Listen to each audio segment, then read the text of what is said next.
Chapter 183. Yoon-jin looked at Kim Yoon with tears in her eyes. The meaning in her eyes was that she hoped her son would not care about her. Isn't it just a face? This face has already brought her too much trouble. Kim Yoon looked at his mother and then looked at Jin-jo. His eyes seemed to bleed. He smiled bitterly. Just say it.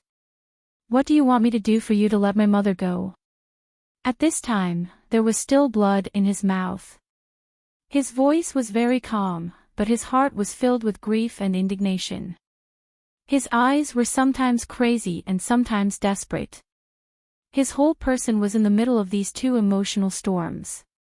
He was being pulled, but no matter which side it was a hell of eternal damnation. Seeing Kim Yoon being so obedient, Jin-jo laughed proudly. You're crazy. Bite me. I'll let you be like a dog. Kneel down. Kim Yoon obeyed and knelt down. At this time, even if he was in a sorry state, it did not affect his beauty. Jin-jo was very jealous because he looked very mediocre. Therefore, he grinned and threw the dagger in his hand at Kim Yoon's feet. Cheap bastard, pick it up for me. Kim Yoon's eyes flashed with a bloodthirsty light. His chest felt like it was going to split open. He wanted to explode. But when he saw his mother who was alone and helpless, he finally bowed his head and picked up the dagger, holding it tightly in his hand.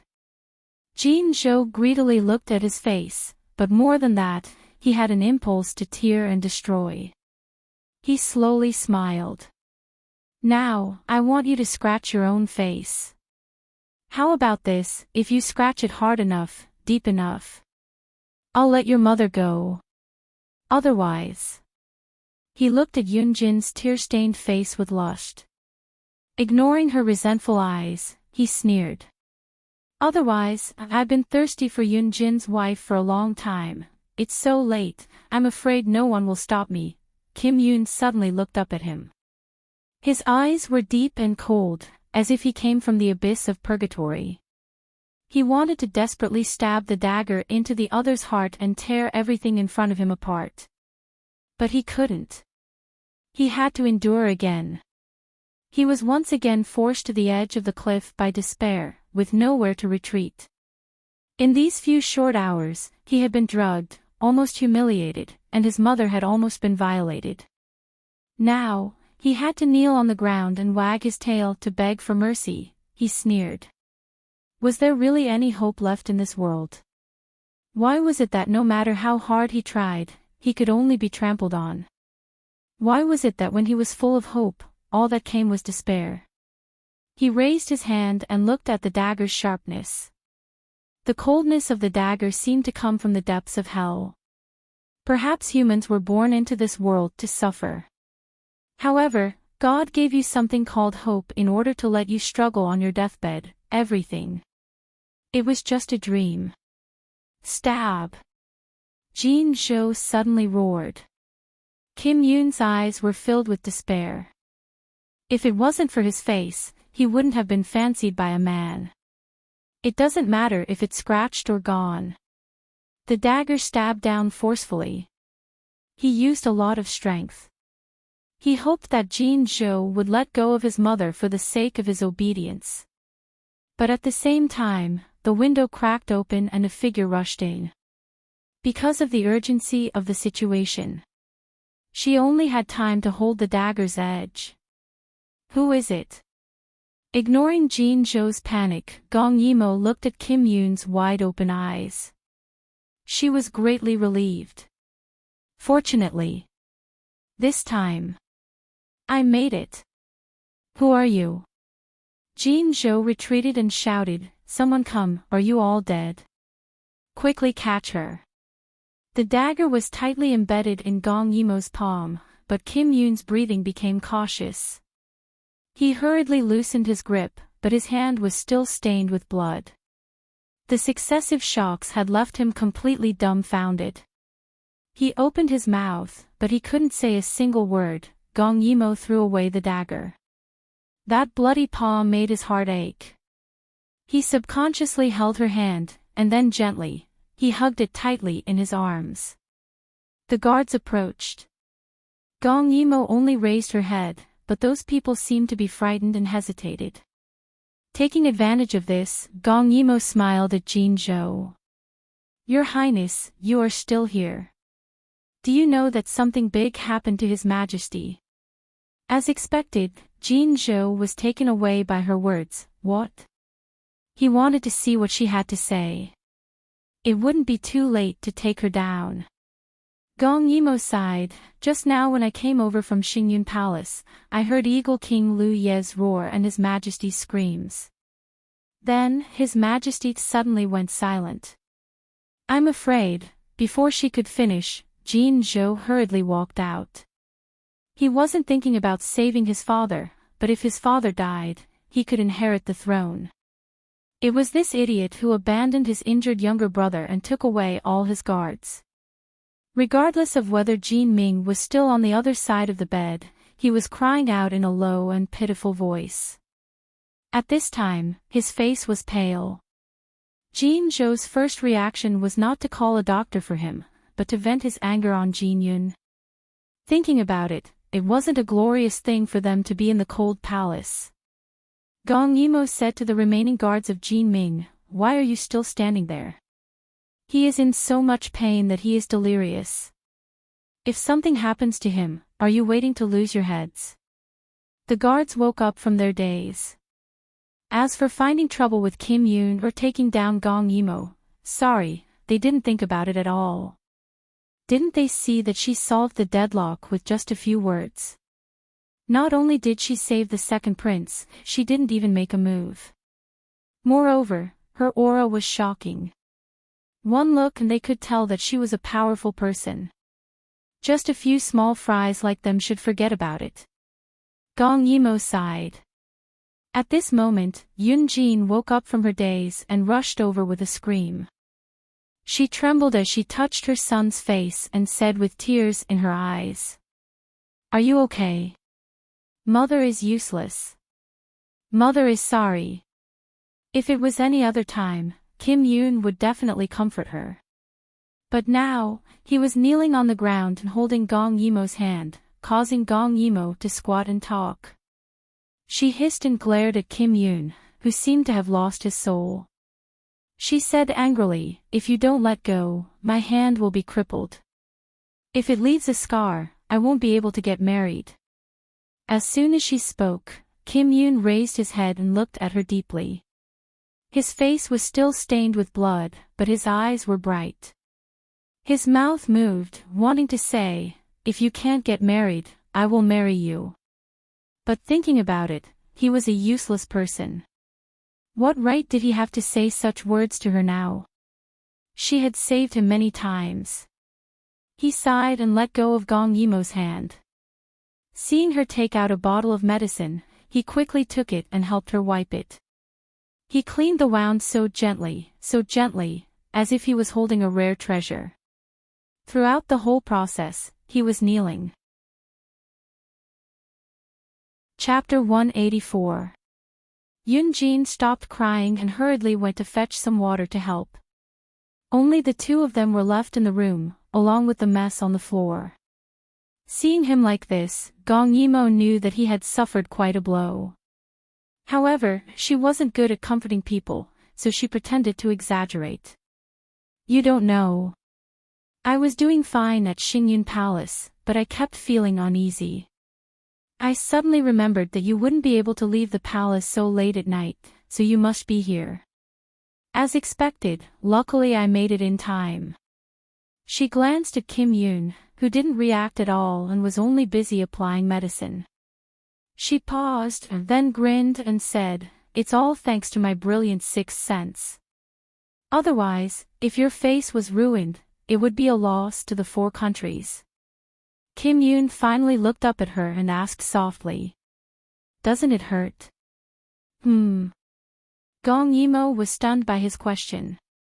Kim Yoon lowered his eyes again to look at the shocking wound on her palm, his voice even softer. "Doesn't it hurt here?" Hearing that, Gong Yimo suddenly felt a little embarrassed.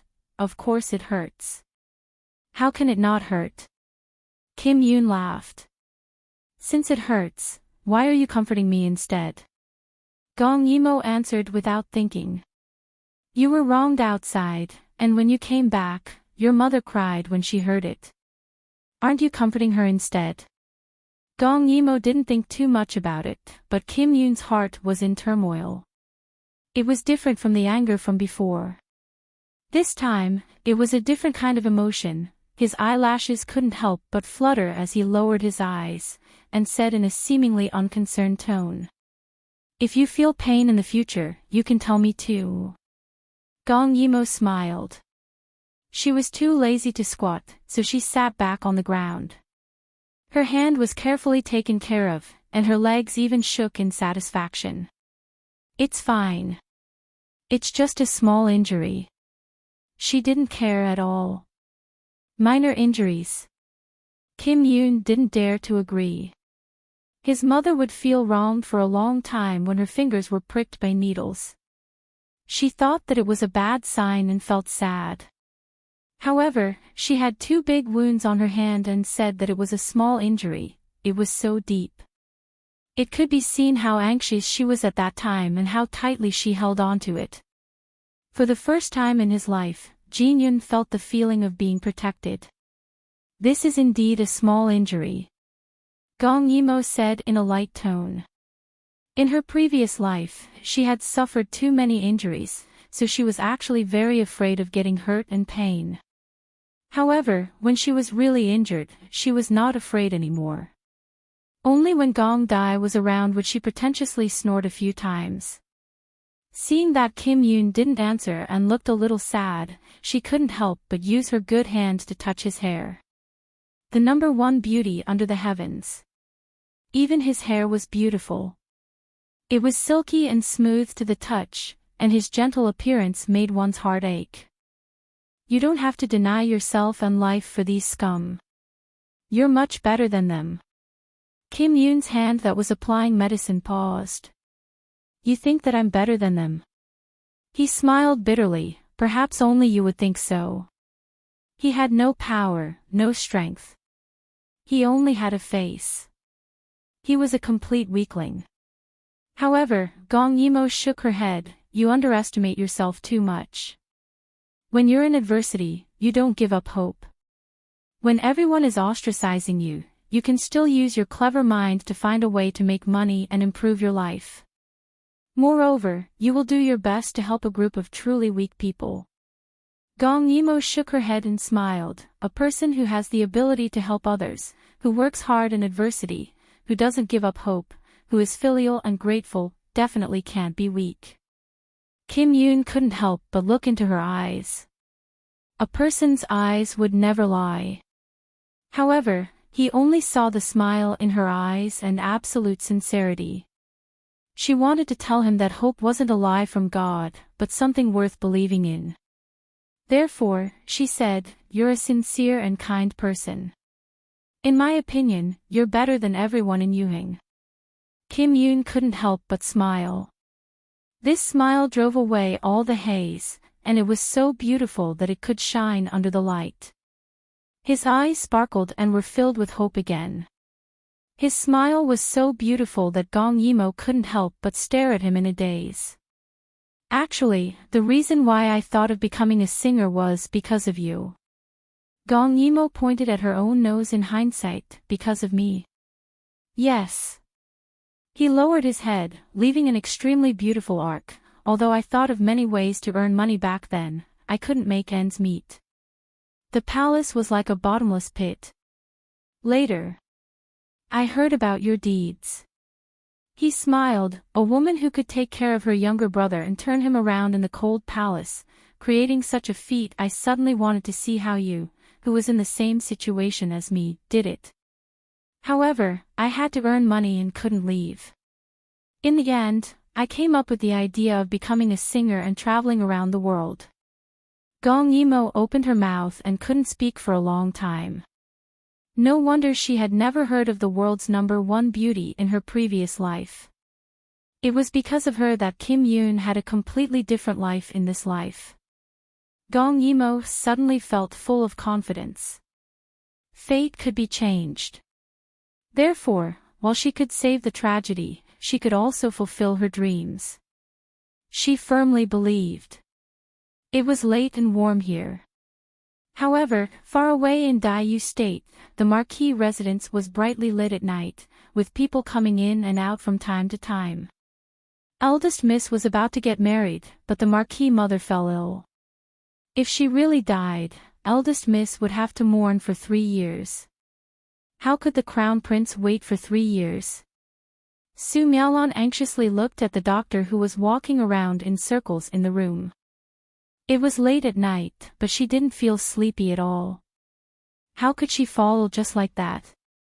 She secretly gritted her teeth, but in her heart, she hated the doctor for causing her trouble.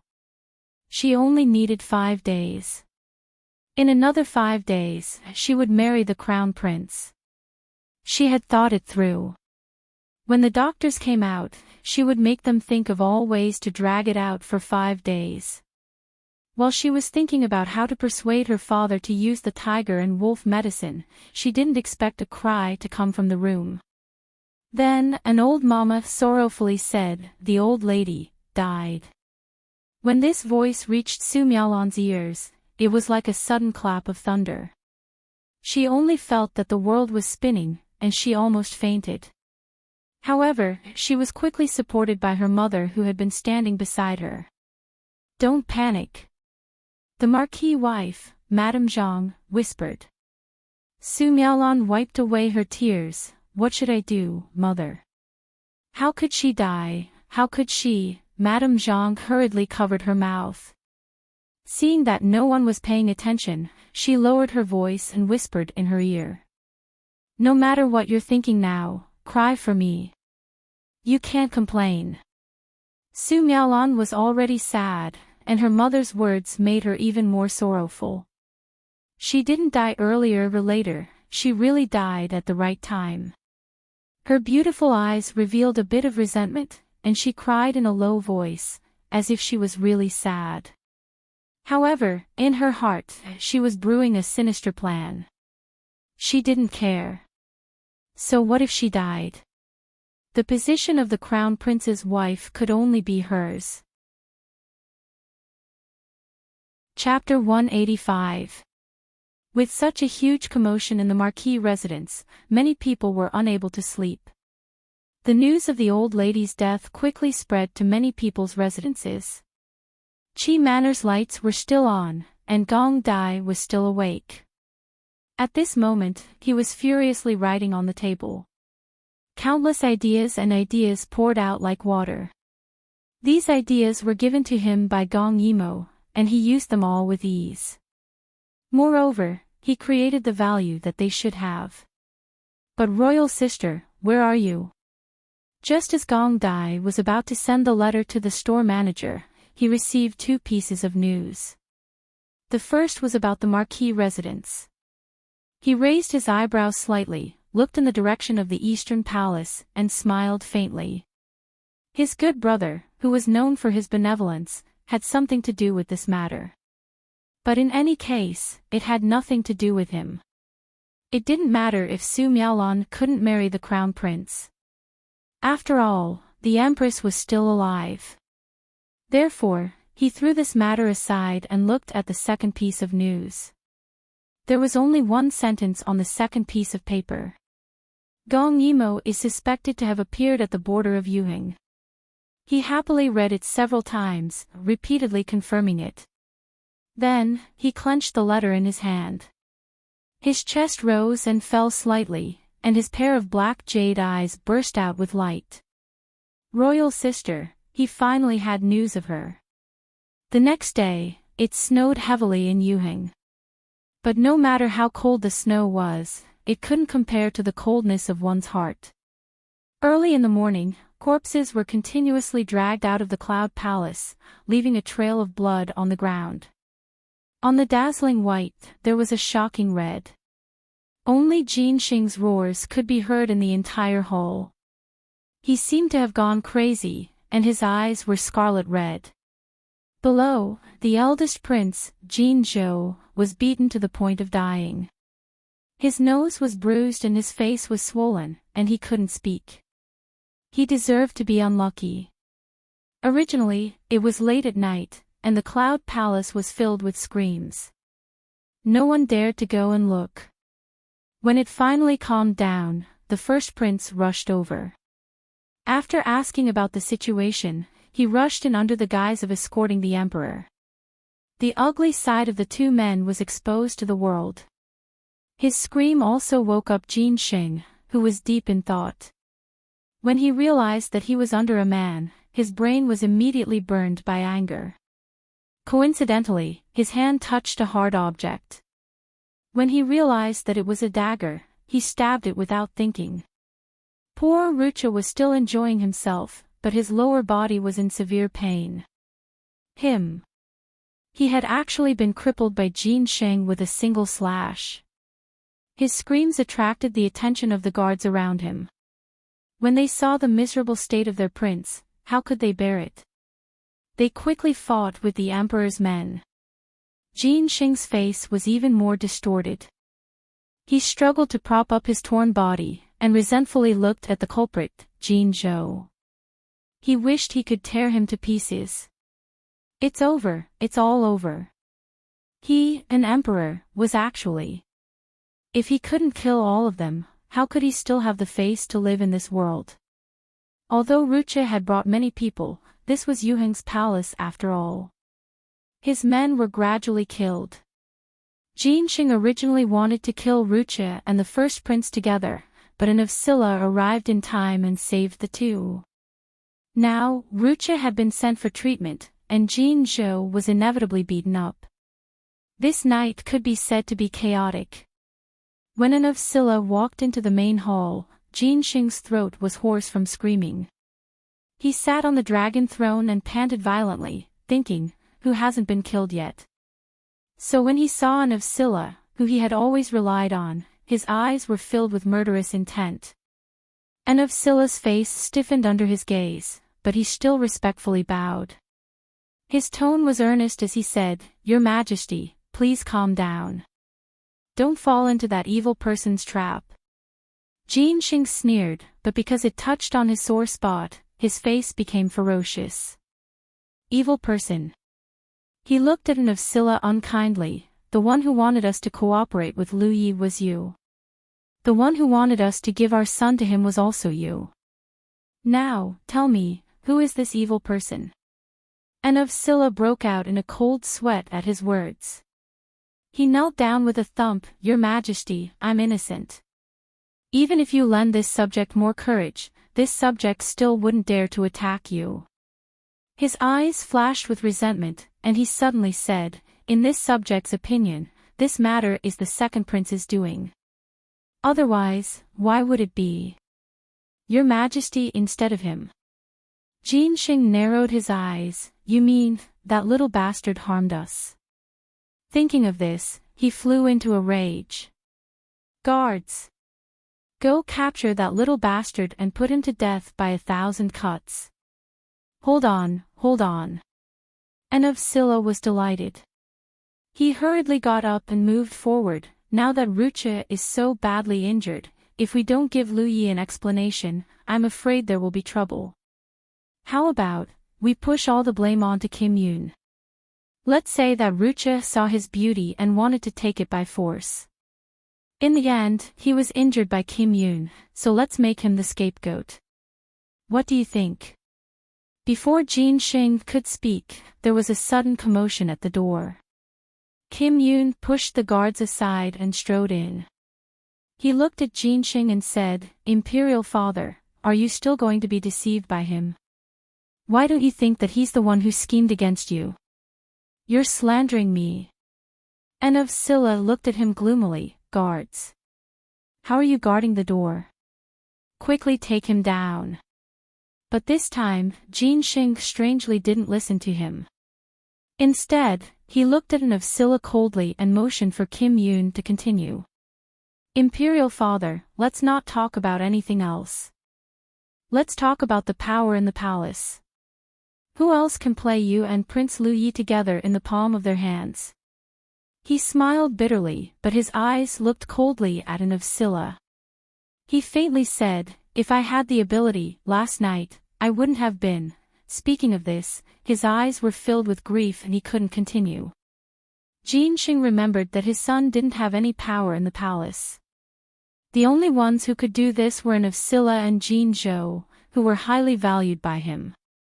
And the two of them had always been on good terms. Jin Zhou even personally led people to break into the scene. Thinking of this, he couldn't help but gnash his teeth. He fiercely stared at an of Scylla. An of Scylla anxiously said, Your Majesty, he's speaking irresponsibly. Kim Yoon said, I didn't say it was you. Why are you so anxious? As he spoke, he looked deeply at Jinxing and sneered, Now, I'm already at the end of my road. I'm not afraid of anything. I only hope that Imperial Father won't be manipulated by others. Imperial Father, why didn't you think about why an of Scylla was so enthusiastic about Lu Ye's matter? He's afraid of offending Lu Ye's prince. I'm afraid that when the time comes, someone colluding with outsiders to rebel will be the truth. Imperial Father, take care of yourself. With that, he laughed and left. An of Scylla knelt on the ground again. His forehead was full of cold sweat. For the first time, he realized what it meant to kill with words. Jinxing had just suffered such a big blow. He was angry and suspicious at the same time. He would rather kill 100 people by mistake than let go of a single person. Compared to Kim Yoon, who posed no threat at all and could be easily crushed to death, and of Scylla, who had obviously been trusted by him, touched his tense nerves more. Sometimes, as long as the Emperor suspects someone, it doesn't matter whether there's evidence or not. Because all of your reasons will be used as excuses by him. And how to use people's hearts and say the most appropriate words at the most appropriate time. Words may not be unable to kill. In the cold palace, Gong Yimou was drinking wine while talking to Yunjin. Chapter 187. Gong Yimou did not leave for the entire night. She sat on the roof like a statue and guarded the entire night. This night was extremely difficult for Yunjin to endure, but it was even more so for Gong Yimou.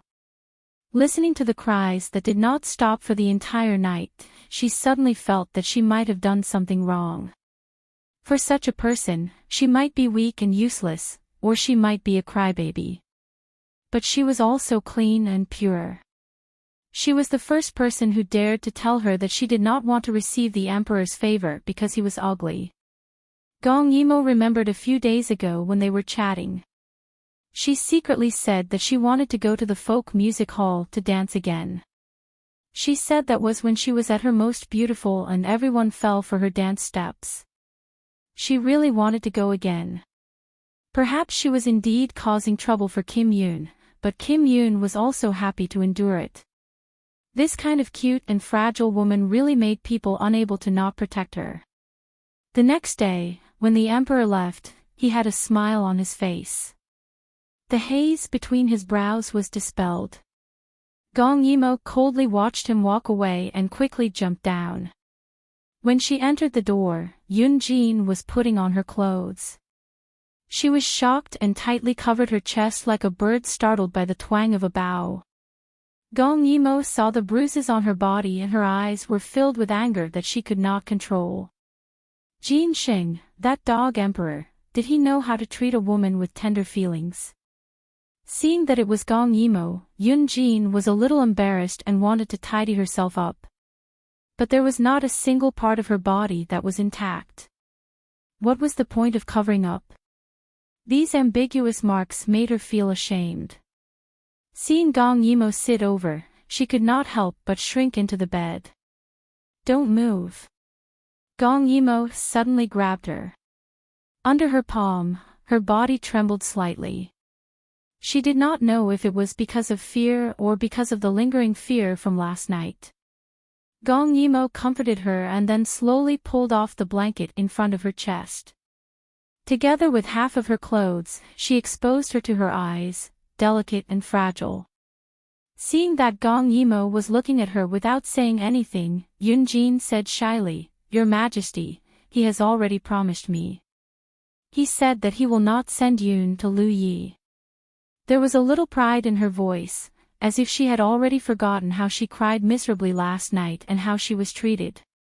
Gong Yimo suppressed the complicated feelings in her heart and praised, "I knew that no one but you could do it." Her words made her face slightly redden. Yunjin turned her body awkwardly. "Miss, don't look. My body is a withered flower and will only dirty your eyes."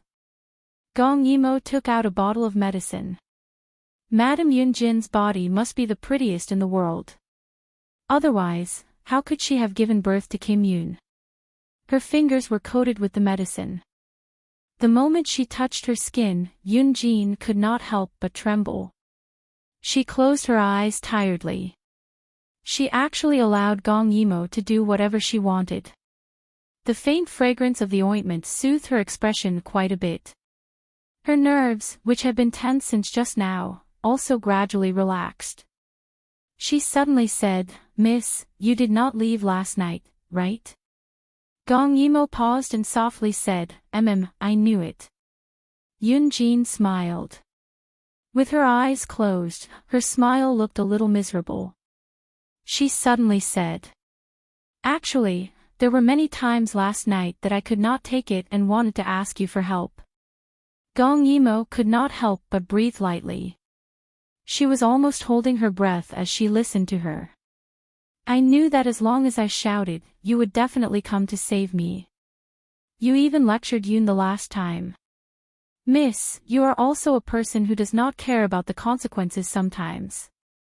Her eyes were half open. Her long eyelashes were trembling slightly, as if she was afraid. "But I endured it. Every time, I would tell myself to endure it a little more. Just a little more and everything would be fine. I did not expect that once I endured it, it would be the entire night. It was like a nightmare." Gong Yimo lowered her eyes and did not speak. She continued. "Actually, I hoped that you would rush in and save me last night. That way, I would have an excuse. It's not that I did not have the courage, it's not that I did not want to persist. It was you who interrupted my persistence. But you did not." She did not hold it in and did not rush in. That low cry made her feel guilty, but it did not make her lose her composure. "That's why I hated you for a long time last night." After Yunjin finished speaking, she turned around and looked at Gong Yimo with her eyes wide open. "Also, I realized that when I hate someone, time passes faster. So I hate you even more." Gong Yimo held the medicine bottle in one hand and looked at her with the other hand in the air. Her expression was actually a little pitiful. "Then why don't you hate the emperor?" Gong Yimo said indifferently. "The person who directly abused you, the person who caused all of your suffering, why don't you hate him?" Gong Yimo's question made Madame Yunjin open her mouth slightly, not knowing how to refute. "Because you are a coward." Gong Yimo looked at her with a flickering light in her eyes. Her tone was also very soft, as if she was not refuting her. "In your heart, the emperor is high and undefeatable. But in your heart, I'm just like you, a woman. But I'm much more free than you. Hating him makes you feel afraid because you feel that you can't possibly be his opponent. But hating me becomes much easier because in your heart, no matter how strong a woman is, she is always weak." "No," Yunjin's face turned pale. Being exposed so blatantly was almost unbearable. She held her head in pain and shook her head. "It was not like that. Do you still remember the wish you told me a few days ago?" Yunjin suddenly stopped moving. She lowered her head and did not say a word. "You said that you wanted to go to the folk music hall to dance and experience the feeling of making the world fall for your dance again." do you still remember? When Gong Yimo said this, she suddenly loosened the collar in front of her chest a little in annoyance. You are right. Sometimes, when I am impulsive, I do not care about the consequences. So I am asking you now, do you still want to go? If you say yes, I will risk my life to send you out. Whether it succeeds or not, I will do what I say. Yunjin heard this and looked up at her. Her eyes were actually glistening with tears. I am sorry. Everything that happened that day, just treat it as a dream. Why? Because it is already too late. After saying this, Gong Yimo heard a group of people rushing over and singing from afar. The imperial edict has arrived. This one has come to congratulate your highness. Gong Yimo hid to the side. Not long later, a group of people walked in. They saw that Yunjin's clothes were disheveled and quickly came over to help Yunjin put on her clothes. During the entire process, Yunjin's expression was indifferent, as if she had become a different person. The leading eunuch was full of smiles. Your Highness Imperial Concubine Yun is so fortunate. His Majesty has not forgotten you after so many years. It can be seen that he has deep feelings for you. Yunjin suddenly glanced at him. That eunuch quickly reacted and slapped his mouth with a smile. Look at this servant's lousy mouth. What Imperial Concubine Yun? It is clearly Imperial Concubine Yun. Your Highness, please do not be angry. Yunjin suddenly spoke. You misspoke about my position. That eunuch's face paled. Who knew that a salted fish in the cold palace would make a comeback? Just as he wanted to say some flattering words, Yunjin spoke without even looking at him. Since you misspoke, then slap yourself. Her words caused everyone to be stunned. Who did not know that Yunjin had a cowardly personality? But that eunuch was not a normal person. He quickly slapped himself rather viciously. The slapping sounds echoed throughout the cold palace. As he slapped himself, he said, this servant was wrong. Begging your highness for forgiveness. Gong Yimo watched from the shadows as Yunjin punished the eunuch. That gaze of hers went from slight unease and fear to pleasure and then to awe. Then, with the sound of slapping, she finished changing her clothes. She glanced at the place where Gong Yimo was hiding and looked around before smiling faintly. In the future, this one is Imperial Concubine Yun. Everything here, burn it. After saying this, she walked out with large strides. When the palace servants heard this, they quickly took out matches and lit candles. What a joke, this was the emperor's beloved. They could not afford to offend her. In the midst of the flames, Gong Yimo watched as Yunjin left. After the flames started burning, Yunjin also turned around at the right time. Although they could not see each other, their gazes seemed to meet. One look, resolute. Chapter 188. In the blink of an eye, more than a year had passed. Gong Yimo was already 15 years old. At this moment, she was sitting under a pergola by the river. Looking at the progress and the busy workers, she estimated that the secret river channels would be opened up within this month. Thinking about the rolling in money after the river channels were opened up, she happily drank herbal tea and looked at the green mountains and clear waters. She was very satisfied. After more than a year of hard work, Gong Yimo became a little rich woman again. With the support of Imperial Consort Yun, Gong Yimo, and Kim Yun joined forces to take over one pawnshop after another and opened a bank.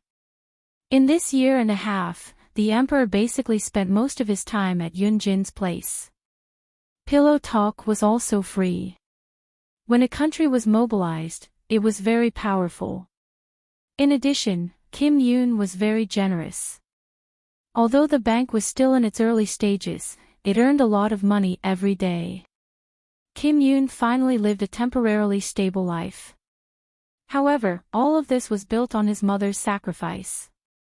Therefore, he could only work hard to live up to his mother's sacrifice. However, Yunjin was no longer the Yunjin of the past. More than a year ago, when the eldest prince was still recuperating, he was sent to Luyi with Rucha. His pitiful mother cried her heart out. She even knelt outside Imperial Consort Yun's palace for a day and a night, begging her to be merciful. However, she knelt until she fainted in the end. She did not see Yunjin even once. Later, the fourth prince also lost his hearing because of an ear disease due to improper treatment. Half of his ear was cut off and his face was damaged. He was considered a cripple. Because of this, his mother went to find trouble with Yunjin more than once. In the end, one day, Yunjin fell into the water because of her and the emperor demoted her by 3 ranks. Now, in the palace, even the empress had to avoid her. Gong Yimo was used to the disputes in the harem. Anyway, whatever she wanted to do, Kim Yoon would naturally help her. Therefore, she was happy to be an advisor. In any case, as long as Kim Yoon asked, Yunjin would definitely agree. Therefore, she had not seen Yunjin for a long time. At this time, someone sent a secret letter. It turned out that it was news from Daiyu State. After becoming rich, she had been paying attention to the movements of the 4 major countries, especially the situation in Daiyu State. Even she could not explain why she was constantly paying attention to these news, but she could not help but want to listen to these bits and pieces. When the Marquis Jinggua's funeral was held, the Empress wanted to reject this marriage. However, later on, Miss Su fell into the water and the Crown Prince saved her. The Crown Prince ruined her reputation. The Crown Prince then promised in front of everyone that he would wait for Su Miaolon for 3 years. This move shocked the entire court. Everyone in the Marquis Jinggua was grateful to Gong Che, but the Empress was so angry that she fell ill. Later on, the Empress's health improved slightly. Gong Che went to visit her once. It was unknown what he said, but the Empress fell silent. He then went to the Huai River alone. The blueprint of the Yulong Grand Canal was calculated by her, so Gong Che could not change the path of the tributaries without permission. Then, when she was done digging up the river in Yuheng, Daiyu State would be done soon. However, the trade between the 2 countries could not avoid Gong Che. It was very likely that they would meet. She thought about how Gong Che said that he liked her. Now, she did not know what the situation was.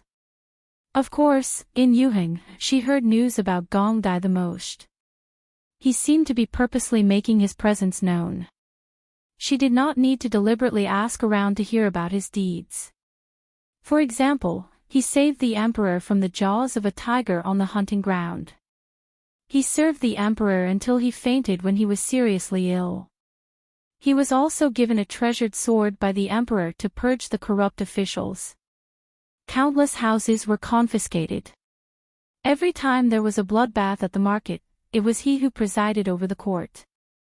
At a young age, he made the corrupt officials tremble in fear. It was said that he personally set up Zhao Prison. There were countless punishments in there. It was horrifying. Almost none of those who entered came out alive. In summary, there was only one meaning: Gong Dai was very favored and the emperor trusted him completely. Not only did he control half of the imperial army, but he also punished the corrupt officials. In Daiyu State, he could be said to be second only to the emperor. At this time, Gong Che had not returned. When Gong Che returned to the capital one day, she did not know what kind of undercurrent would be brewing. At this time, Kim Yoon walked towards her from afar. The warm sunlight enveloped his body in a halo. His appearance was exquisite and beautiful, and the melancholy between his brows in the past had disappeared, making his entire being glow. The corners of his snow-white clothes fluttered with his large strides, giving him a kind of dazzling beauty. Gong Yimo saw that the people coming and going all bowed to him, but she did not move. She sat under the pergola and drank herbal tea, sizing him up with narrowed eyes. In the past year, Kim Yoon had made a comeback. His status had risen. He was beautiful and rich. The girls who wanted to marry him could line up from the palace to the border. Moreover, Yoon Gue-fei had held a consort selection banquet for him more than once, but he had rejected it with the reason that he did not like her. As a result, Gong Yimo narcissistically thought, could this person have taken a liking to her? At this time, Kim Yoon also approached the pergola. He looked at the people outside busily digging the canal and said half-jokingly, I heard that you have a powerful weapon in your hands that can cut through mountains and water. What, are you so scared that you don't dare to use it now? Gong Yimo poured him a cup of herbal tea and giggled. It's not that I don't need it. It's not time yet. As she spoke, she asked with schadenfreude, why did you come out? Didn't your mother consort say that if you don't choose a consort, she won't let you out? Speaking of mother consort. He glanced at Gong Yimo. Mother consort misses you. Every time, she would ask you why you don't go into the palace to see her. Forget it. Gong Yimo shrugged. Your Yuheng Imperial Palace is too chaotic. I won't go.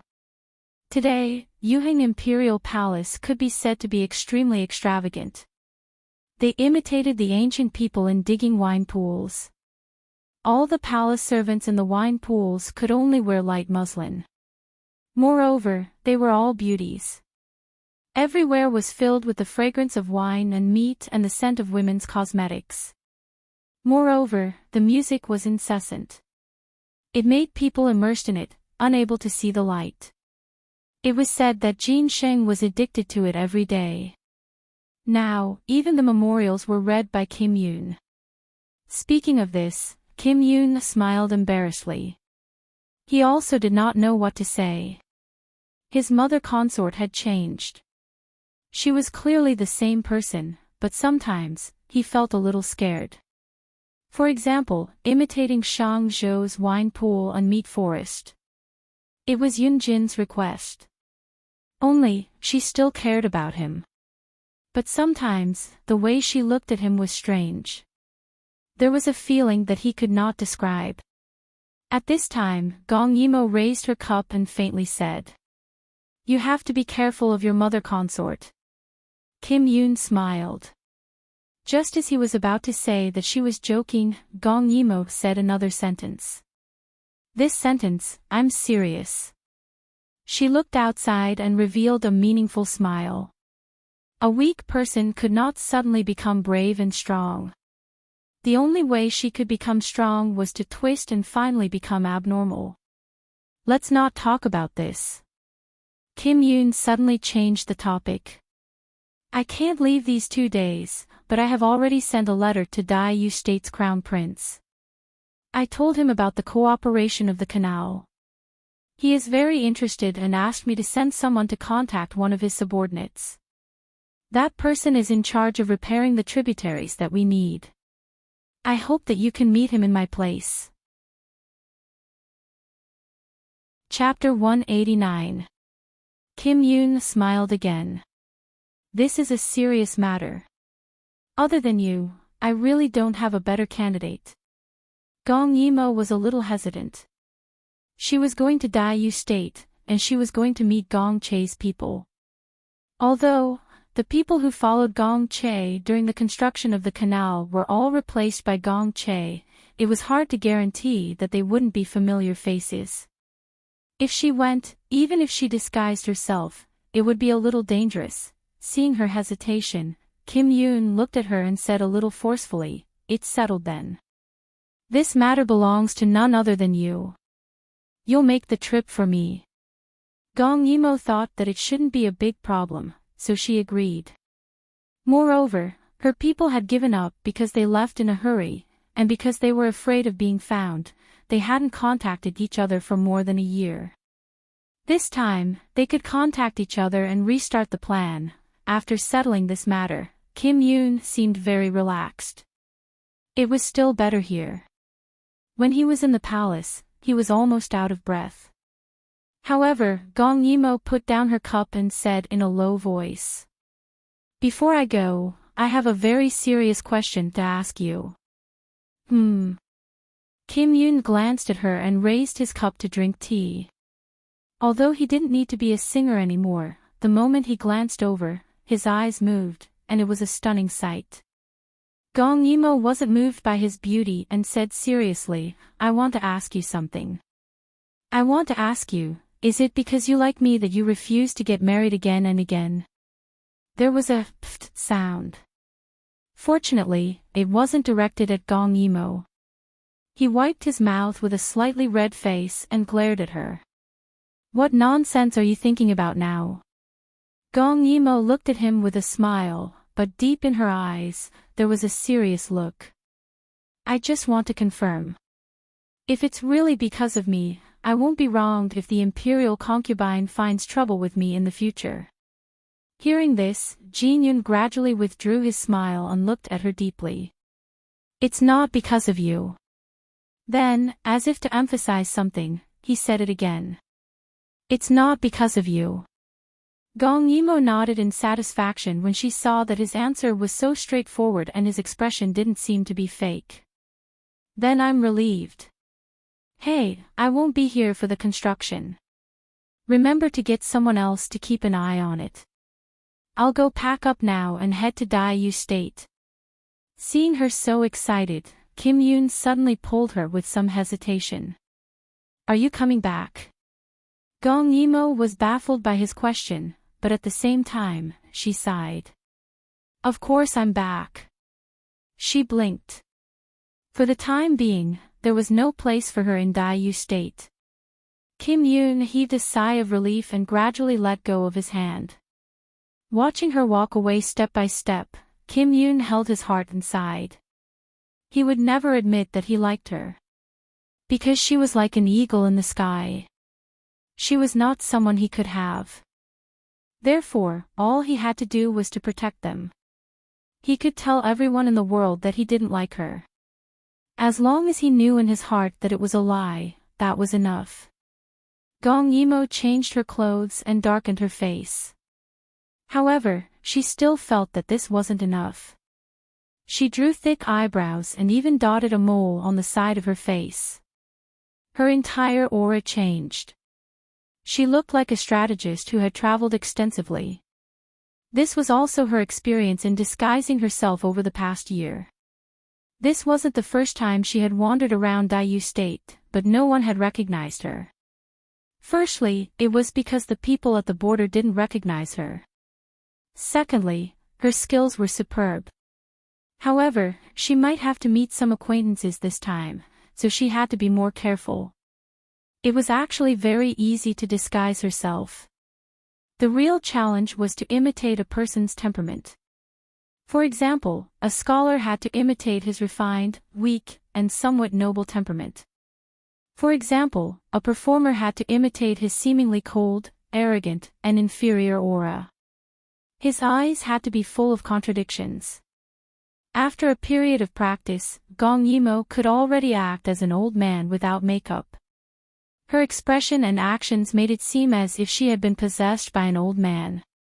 Every time Kim Yoon saw her acting, he would have a strange expression.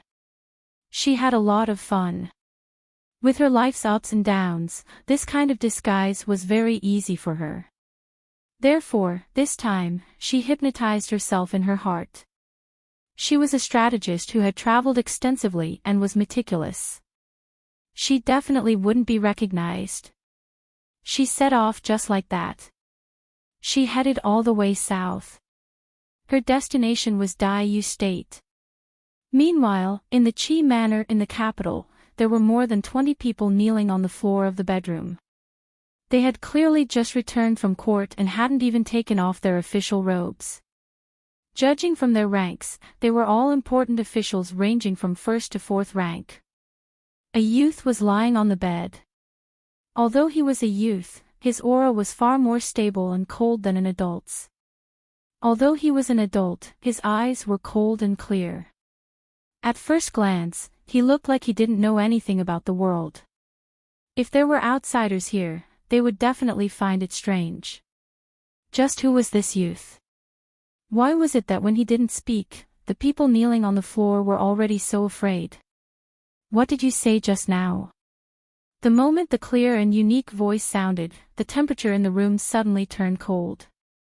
Even though it was clearly a hot summer day, it made the leader's teeth chatter. You said that you failed. The youth slightly raised his eyebrows. His black jade-like eyes fell on the leader, causing him to tremble and quickly kowtow. I beg your highness to give this official another chance. This time, the fourth prince was just lucky. Next time, this official will definitely not disappoint your highness. When he saw that Gong Dai didn't answer, his face turned pale with fright. His voice suddenly became louder and more hurried as he kowtowed again and again. I beg your highness to believe in this official one more time. I beg your highness to be magnanimous. Don't expose this official's crimes. This official swears with my life. Next time, I will definitely make sure that the fourth prince's position is not guaranteed. The position of the head of the Department of Cautious Punishment belongs to your highness. After he finished speaking, he led a group of people to kneel on the floor. They didn't dare to say more, afraid that they would annoy him. They fearfully waited for Gong Dai's final judgment. Gong Dai glanced at the people on the floor and smiled faintly. The royal sister once said that in a country, the most capable, the smartest, the boldest and the most meticulous were the corrupt officials. Although the corrupt officials were hateful, if used well, they were also a sharp weapon. Therefore, he racked his brains to obtain the emperor's trust. Borrowing the emperor's imperial sword, he opened Zhao prison and became the #1 anti-corruption official. All the corrupt officials were afraid of him. Because once he found out, there were only two outcomes. First, he suppressed the evidence and depending on the severity of the case, he asked the corrupt official to do something for him. If it was done, the case would be closed. As long as he didn't get a hold of the evidence the next time, he could basically escape with his life. But if it was a simple matter, how could it be worth a life? The things he asked people to do were all extremely tricky things. Danger and opportunity coexisted. Second, if you didn't agree and thought that someone else would come to save you, he would definitely let the emperor issue a decree to confiscate your family. At that time, not only would you see your entire family being fired, you would also be imprisoned in Zhao prison. As for whether you could live until the day you were rescued, that would be fate. Chapter 190. Therefore, all of the officials in the capital had to act with their tails between their legs. However, with so many officials, even if they could endure it for a while, they couldn't endure it for a lifetime. They had to make arrangements for their daily expenses. Just based on their position, how could it be enough? Therefore, even though there was a strict crackdown now, there were still people who fell into Gong Dai's hands one after another. Therefore, Gong Dai's existence was a thorn in everyone's heart, a blade above their heads. However, he was deeply favored and had the imperial army in his hands. In the entire capital, no one had more military power than him. It could be imagined that he was an existence that made people both hate and fear him. Now, Gong Dai still wanted to climb up. Therefore, he could only abolish the disciplinary department set up by the founding emperor of the dynasty and expand the functions of Zhao prison. He would swallow up the disciplinary department and become a new judicial organization. However, this Zhao prison was different from the disciplinary department's 3 departments. He would make Zhao prison only listen to the emperor and only listen to him. As for the fourth prince, not only did he have the duty of investigating, 2 of the 3 departments were his people. Naturally, he became the next target that Gong Dai wanted to deal with. Unfortunately, last time, the 2 wrongful cases came out at the same time and left the disciplinary department in a terrible fix. After the emperor heard about it, he became furious and almost punished them. Coincidentally, at this time, Gui Fei Long suddenly revealed that she was pregnant. The emperor was overjoyed and suppressed this matter. What a pity, he almost succeeded. Gong Dai looked at the person in front of him, the right chief imperial censor, Zhou Buping. A dark light flashed through his eyes. This person was very capable, especially when his life was threatened. He was actually able to dig up 2 wrongful cases from over a decade ago. He was a talent. Although the emperor had lightly let go of the last matter, there must have been a seed of dissatisfaction and suspicion left in his heart. Once again, he had to hit the nail on the head. Therefore, he decided to give Zhou Buping another chance. Gong Dai thought as he got off the bed and walked in front of Zhou Buping. His approach made Zhou Buping's crouched body uneasy and shrink back. He was truly afraid of this youth, Gong Dai. He was like a ghost, always giving you a fatal blow when you least expected it. However, he was high up and didn't care about the life and death of others. Zhou Buping had seen the scene of Gong Dai supervising the execution with his own eyes. There were so many people. A total of 300 to 400 people. He did not even blink as he watched the executioner's knife fall. Many commoners screamed and didn't dare to look anymore. The accompanying officials were pale.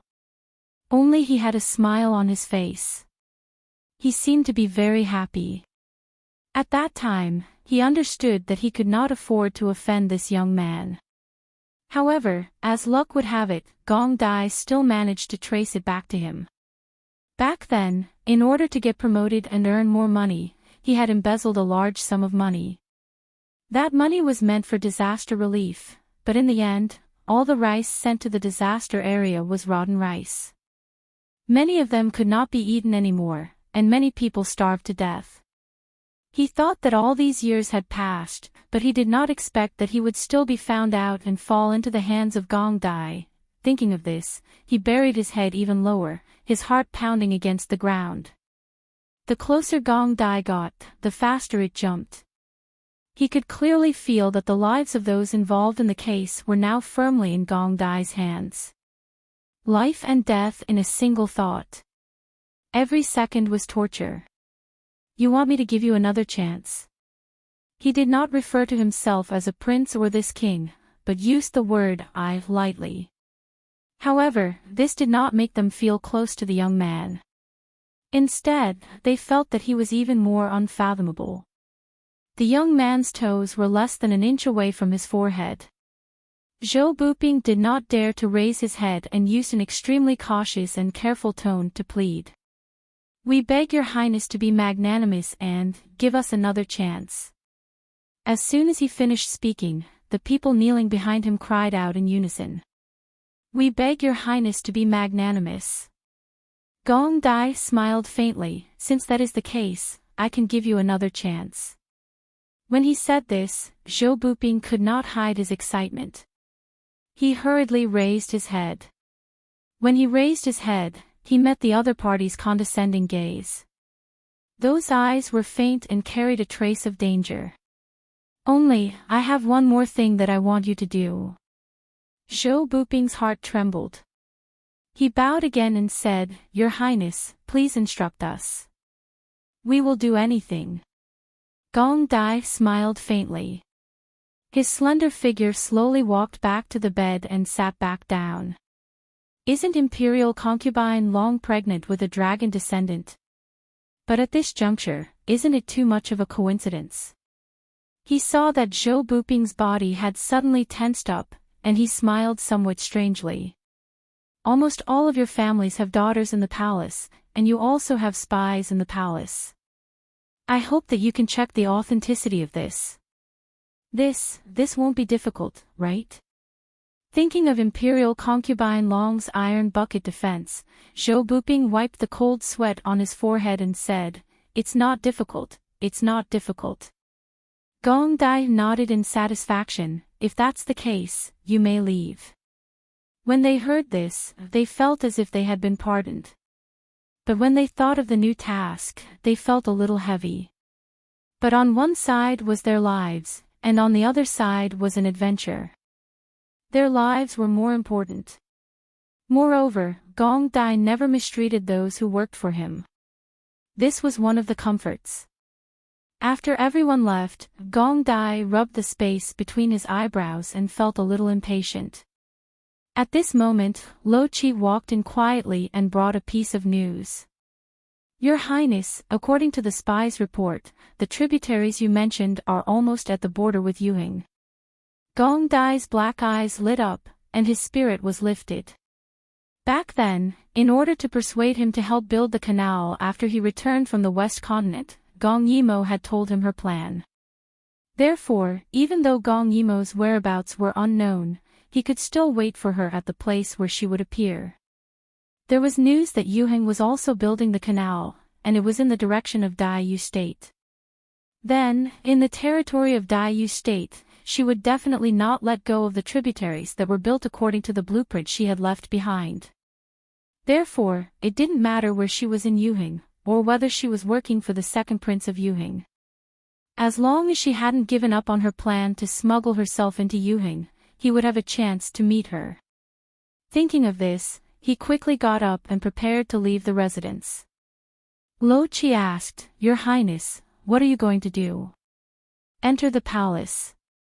But you just asked for leave from His Majesty yesterday, saying that you were ill and needed rest. What reason do you want to use this time? Gong Dai was obviously in a very good mood, and he actually started to explain. The capital is becoming more and more clean under Imperial Father's rule. Then, I'll go out and see if there are any parasites that have not been removed. Speaking of this, his eyes were smiling, as if he was just a youth who was about to go out and have fun. His eyes were full of longing. He was not worried that this suggestion would be rejected. The people of the capital were eager for him to leave, so they would try their best to facilitate this so that he could leave quickly. Unfortunately, if they thought that they could sit back and relax after he left the capital, they were too naive. Chapter 191. At the same time, Gong Che received the news as well. In fact, when he received Kim Yoon's letter, he was already tempted. Her's blueprint had been designed in such a way so that she could connect with Yuhing. Firstly, it was for smuggling purposes. Secondly, it was also for her wish to establish trade between the four countries in the future. Furthermore, Kim Yoon had been following the original plan to repair it. Who knew if was in Yuhing? Because he was afraid of scaring her away, Gong Che purposely said that he couldn't leave, but he would send someone to contact Kim Yoon's people. If was really involved in this matter and had been in Yuhing for more than a year, then she would definitely be one of the people he would meet this time. Therefore, Gong Yimo didn't expect that her trip, which she thought was safe, would have two people eyeing her covetously. It wasn't that she didn't think of this, but she didn't expect that someone would be so attentive and try their best to capture her every move. Therefore, she let down her guard. She was prepared to cross the mountains to bypass the checkpoint, but she inadvertently found something interesting. As she thought about it, she opened her palm. There were two gray stones with black clay on them. Limestone. If it weren't for the fact that she didn't have the energy to improve the furnace and didn't have any ores to calcine the fire bricks. Otherwise, she could have made cement to pave roads. It seemed that when she had time, she would have to go mining. Some rare metals were very helpful for forging, such as the furnace. Once refractory materials were added, the furnace's temperature would be greatly increased. It was a great help for smelting. However, these were all too far away. She wrapped the stones in a handkerchief and kept them in her arms as she continued walking. At this speed, she would probably reach Daiyu State in 2 days. Just like that, she carried a strange feeling of anticipation as she reached Daiyu State. Daiyu State and Yuhing shared many borders, and the place she was at belonged to Shihan before she transmigrated. The local food was very special, and it whetted her appetite. Come, sir, your noodles. The waiter left after putting down a bowl of noodles. The thick noodles were enough to whet anyone's appetite. Gong Yimo ate in big mouthfuls, playing the role of a man to perfection. Have you heard? Zhang Yuanwei's strange illness has been cured. Another voice quickly asked, who is it? He actually has such great ability. I'm not sure. I heard that he's a young man who looks like a celestial being. He saved someone with just a pill. I heard that he looks like he's out of this world. Gong Yimo did not listen carefully. The world was so big, and it was normal for there to be a few outstanding people. It was not surprising. After eating the noodles, she was ready to continue her journey. However, she was a greedy person. Before she left, she cleaned up the place. At this time, she was glad that she had the space. The summer leaves were green like hair oil, but it was still very comfortable to walk in the forest. At this time, she was riding a horse, swaying leisurely. She was holding a piece of sugar-coated rice cake in her hands as she ate. The horse beneath her also lowered its head to graze from time to time. However, after walking for a while, she was blocked by someone. It was a young man in white, wearing an exaggerated mask that only children would like. It was incompatible with his clothes and temperament. Gong Yimo felt that he looked familiar. She even forgot to continue eating the rice cake in her hands. The other party's eyes were fixed on her, or rather, on the sugar cake in her hands. She swallowed her saliva. Miss, can I use these to exchange for the biscuits in your hands? As he spoke, he took out some bottles. Just the bottles themselves were worth a lot. Although he was wearing a mask, his eyes were purer than the snow on Mount Yunding. However, when he spoke, Gong Yimo could not help but cry. Master, this was her master's voice. She had always been thinking about him, but did not have the courage to see him. Now, he appeared in front of Gong Yimo, as pure and clean as when they first met. Seeing Gong Yimo cry, Qiu Xingfeng was so scared that he did not know what to do.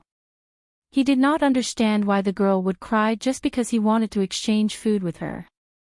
The things in his hands were said to be very valuable by his disciples, and he did not touch anything. Could it be that his mask was too scary? He had no choice. When he was in the city, everyone was staring at him, which made him very uncomfortable.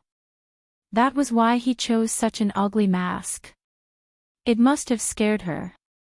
As he thought, he reached out and took off his mask. At that moment, it was as if the sun had shone through the cracks and lit up this space. Heaven and earth were overshadowed. His face was extremely beautiful, and what was more rare was that he retained the original purity of the world. That pair of limpid eyes blinked, revealing a clean smile. Miss, I am not a bad person. As a result, Gong Yimo cried even louder. Yes, this otherworldly person in front of her looked like a teenager, but he was actually 27 years old. However, his mind was forever stuck at 10 years old, that age when he was smart, cunning, and pure and kind. Gong Yimo cried as she jumped off the horse's back. She followed his words and took out all the food in her space, letting him choose what to eat. Seeing Gong Yimo take out the food empty-handed, Qiu Xingfeng was not afraid, but rather excited. Miss, why do you have so much food? Can I exchange with you? Gong Yimo wiped her tears, and said in a choked voice, You can, take whatever you want. I'll fill you up. Qiu Xingfeng was very satisfied. Gong Yimo took out vegetarian food, but he only ate vegetarian food. He estimated that he still had 3 bottles of elixirs, so he could exchange for 3 types of food with this girl. Moreover, he cleverly chose the bigger food, thinking that he had taken advantage of her. Little did he know that elixirs on Mount Yunding were hard to come by. He was too well protected by his grandmaster. His 10-year-old mind did not know the price. Gong Yimo watched in a daze as he only took 3 and put them in the small bag he carried with him. Then, he put the elixirs in her hand, bowed, and left obediently. Wait! Gong Yimo seemed to wake up from a dream, and called out to him. Is there anything else? Qiu Xingfeng was in a difficult position as he grabbed his bag. Was this lady going back on her words? But what could he do? He was a vegetarian and didn't know what wild vegetables and fruits he could eat. He had been hungry for an entire day as he hurried through the mountains. Gong Yimo only needed to look at him to know what he was thinking. His actions, coupled with his clean eyes, were too easy to guess. Gong Yimo could not help but relax her tone. She asked softly, "Do you have a disciple?" When she asked this, she was very nervous. Her whole heart was nervous, but she did not know what answer she wanted to hear. Chapter 192. In her previous life, her master had brought her master to visit Daiyu State. She had wanted to sneak away but was discovered by the palace servants. In a moment of desperation, she bumped into him and was saved by him. At that time, Qiu Xingfeng, who was only 11 or 12 years old, was very interested in the 3-year-old child. Coincidentally, in her previous life, Emperor Gong didn't like her. Seeing that Qiu Xingfeng liked her, he let her go. So she became his disciple, but in this life, she didn't have the heart to disturb his life. She wondered if there was someone else like her who bumped into his arms in a daze. Yes, Qiu Xingfeng felt strange but still answered honestly. His eyes had a trace of longing. This time, I went to find her. That little girl didn't keep her word. She said she would come back in a month. She has been gone for half a year and hasn't come back to see me. His sad words made Gong Yimo's heart feel like it was being torn apart. She took a deep breath, and then another. However, Qiu Xingfeng could still sense her sadness. Moreover, he could sense that this lady was sad not because he had swapped the food, but because he had a disciple. Did she also want to be his disciple? That wouldn't do. Thinking of his little disciple's angry face, he said righteously. If you want to be my disciple, then forget it. I already have a disciple. If you don't have anything else, I'll leave now. As he spoke, he made a gesture of preparing to leave. Gong Yimo couldn't hold back her tears, and they fell again. Because she was in a hurry, she didn't bother to disguise herself. Her face turned pale. She cried for a long time, but Qiu Xingfeng didn't leave. Finally, she seemed to have thought through something. She took out some food again and stuffed it all into his arms. Then, she flew onto the horse and rode past him to leave quickly. Qiu Xingfeng was a little stunned. He glanced at the strange girl's back. Not wanting to waste anything, he happily put all the food into the small bag. Looking at the bulging bag, his expression was satisfied, but he was a little embarrassed. That girl just now seemed very sad. So there were actually so many people who wanted to be his disciple. Thinking of this, he happily decided to tell this news to his little disciple. As for the girl just now, he would probably never see her again in this life. Gong Yimo was also thinking the same thing. In this lifetime, she would probably never go to Mount Yunding. Hence, it would be impossible for her to see Qiu Xingfeng again. In this life, without her interference, perhaps he would be happier. At least, he wouldn't end up like he did in his previous life. Just like that, she hastened her journey and soon arrived at the place where Gong Che had agreed to meet. Wanqing. At the same time, Gong Che was already waiting there. In the past few days, he had heard reports from his subordinates that Immerse was nowhere to be seen. She must have disguised herself, which was why he could not find her. The meeting was scheduled to take place 3 days later at noon at the most famous restaurant in Wanqing City, Wanhonglu. He wondered if he had guessed wrongly. With this thought in mind, Gong Che became even more anxious. 3 days slowly passed in this kind of anticipation and torment. Gong Yimo raised her head and looked at the 3 huge words Wan Hong Lu. She was slightly surprised. In this restaurant, countless rich young talents gathered to discuss poetry and compose. Furthermore, the 10,000 word Zen tea was also the best. Hence, a rich young lady.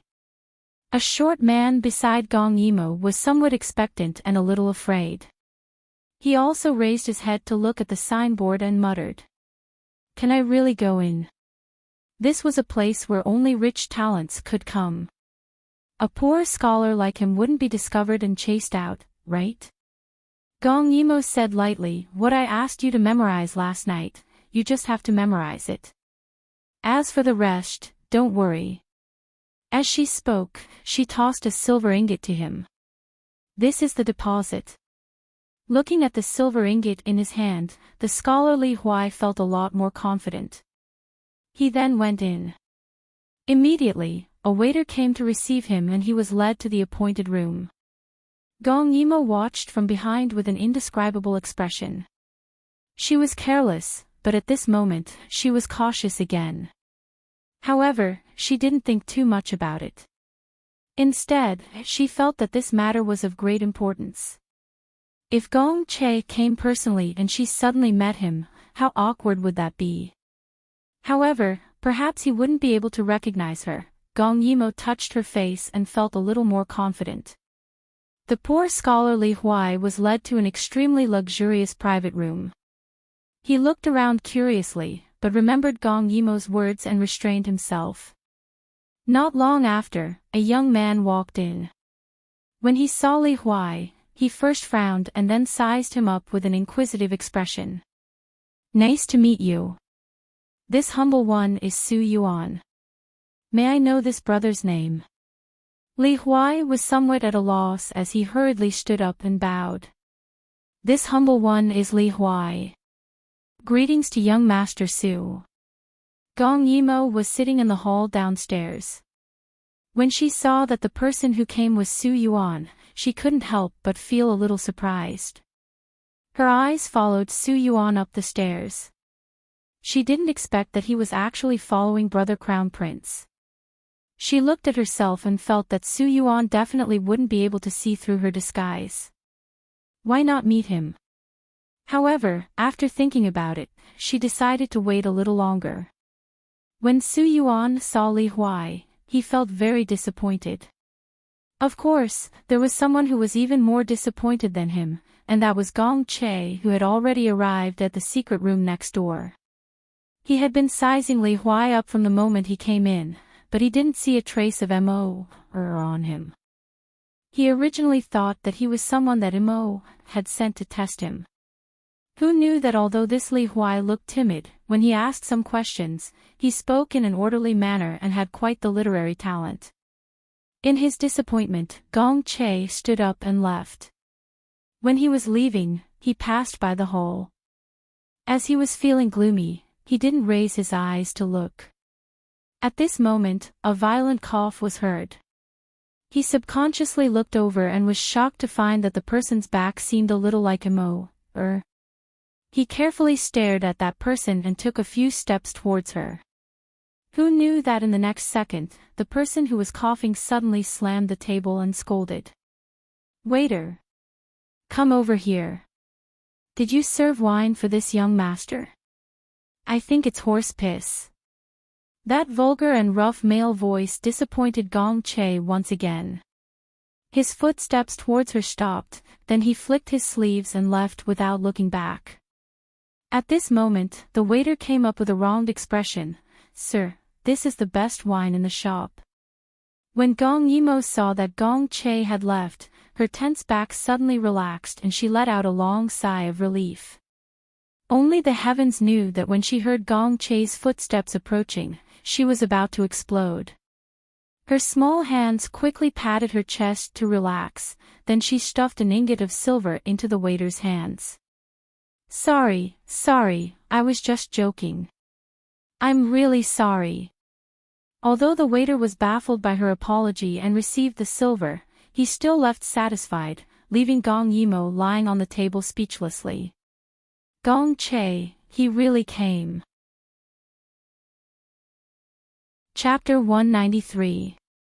Gong Yimo was extremely glad that she knew how to change her voice and that Gong Che didn't know about it.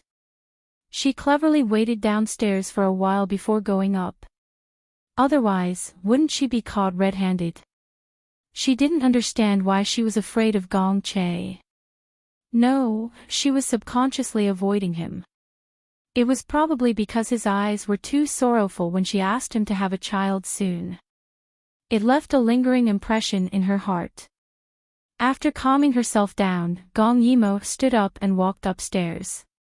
There were many details to be investigated regarding the cooperation. Li Huai could only hide it for a while. At this moment, Su Yuan also sensed something. However, he only felt that Kim Yoon didn't have a good eye for people, so he sent someone like Li Huai. At this moment, someone knocked on the door. Li Huai heaved a sigh of relief and said, "Young Master Su, please don't be impatient. My lord is here." Su Yuan's eyes widened. He subconsciously wanted to ask the attendant waiting outside to report to the Crown Prince. However, on second thought, the person who came might not be Gong Yimo. If that was the case, wouldn't the Crown Prince be happy for nothing? Thus, he endured it and eagerly waited for Su Yuan to open the door. As expected, he was disappointed again. The person who came was a dark-skinned young master. His appearance, temperament, and height were all different from the princess. When Gong Yimo saw Su Yuan, she hurriedly greeted him. Throughout the process, she maintained her male identity. Her actions were flawless. Then, she saw the anticipation in his eyes disappear bit by bit. "Young Master Shi, why didn't you come in with brotherly just now? Instead, you came in one after the other." After sitting down, Su Yuan couldn't help but ask. Gong Yimo, who was also known as Hiyu, smiled. "Something came up and I couldn't leave. My apologies, my apologies." Su Yuan was disappointed that he didn't get anything out of her. However, he still asked with a trace of luck. "Young master, is there anyone else on this trip?" Gong Yimo said calmly, "We're in a hurry." "It's just me and brotherly." Su Yuan didn't harp on this question. After all, what they were going to discuss next wasn't something glorious. The fewer people there were, the better. After that, Li Huai had nothing to do, so Gong Yimo let him leave. "Brotherly, you should return to the relay station first." As she spoke, she stuffed another ingot of silver into his hands. She winked at him and said, "On the way here, I saw that the second stall on the left of Nongchang Alley had good paintings. It's a pity that I didn't make it in time and couldn't stay. Buy them all. Bring them all to bring them back." Li Huai's face flushed red, because she was talking about his own stall. Thus, he hurriedly lowered his head, took the silver, and left. As he closed the door, he turned back to take a look and saw the two people in front of him beginning to talk.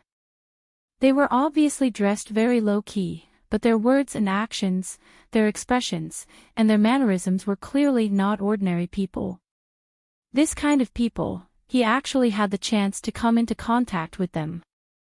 Thinking of this, he couldn't help but slowly close the door. Next, it was time for Gong Yimo and Su Yuan to discuss business. The amount of money for smuggling, the amount of manpower and material resources each side would contribute, and the number of troops each side would send, had to be written down one by one on paper. This was because the details of this discussion would be handed over to the leaders of both sides, so there was no room for carelessness. However, Gong Yimo knew that the Crown Prince wasn't as rich as Kim Yoon. So, she intentionally or unintentionally went easy on him. In the end, the profits were split 40 to 60. But it didn't matter. Kim Yoon had her, so he wouldn't lose out. By the end of the conversation, Su Yuan had completely forgotten about looking for Gong Emo. His whole person was attracted by the other party's calm conversation, and the incisive words that came out from time to time. He could feel the other party's concession. Her free and easy mind and extraordinary bearing made Su Yuan sigh with emotion. She was also a person with amazing talent. At the end, he stood up and bowed deeply.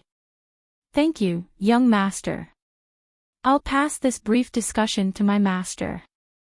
I hope that young master can stay in one city for a few more days. When the time comes, you can return with my master's handwritten letter." At this point, he was a little worried and raised his head to ask in embarrassment. "May I ask, young master, can you make the decision on behalf of your country's second prince?" Gong Yimo smiled confidently, then took out a private seal from her chest. The two words, Kim Yoon, were especially clear on it. He didn't expect Yuheng's second prince to trust this person so much. This surprised Su Yuan, but at the same time, he also felt relieved. "So it is. I'll go back and report." Su Yuan excitedly took his leave. "I won't disturb young master." Gong Yimo stood up and returned the greeting. "I hope that this matter can be settled in the next few days so that I can return to report." Su Yuan smiled and said, "Definitely. My master also attaches great importance to this matter. He will definitely reply to you as soon as possible." Gong Yimo smiled and said, "Then I won't see you off. Goodbye." After Su Yuan left, Gong Yimo collapsed on the chair as if she had lost all her strength. She clutched her chest and trembled. She kept shouting in her heart that she was so nervous, so nervous. At the same time, she was secretly delighted. Even Su Yuan couldn't recognize her. Perhaps Brother Crown Prince couldn't recognize her either. What she didn't expect was that not only was the Crown Prince in one city, but a certain Prince Qi was also on his way here. However, he had encountered some trouble. "Your Highness, Wang City is just ahead.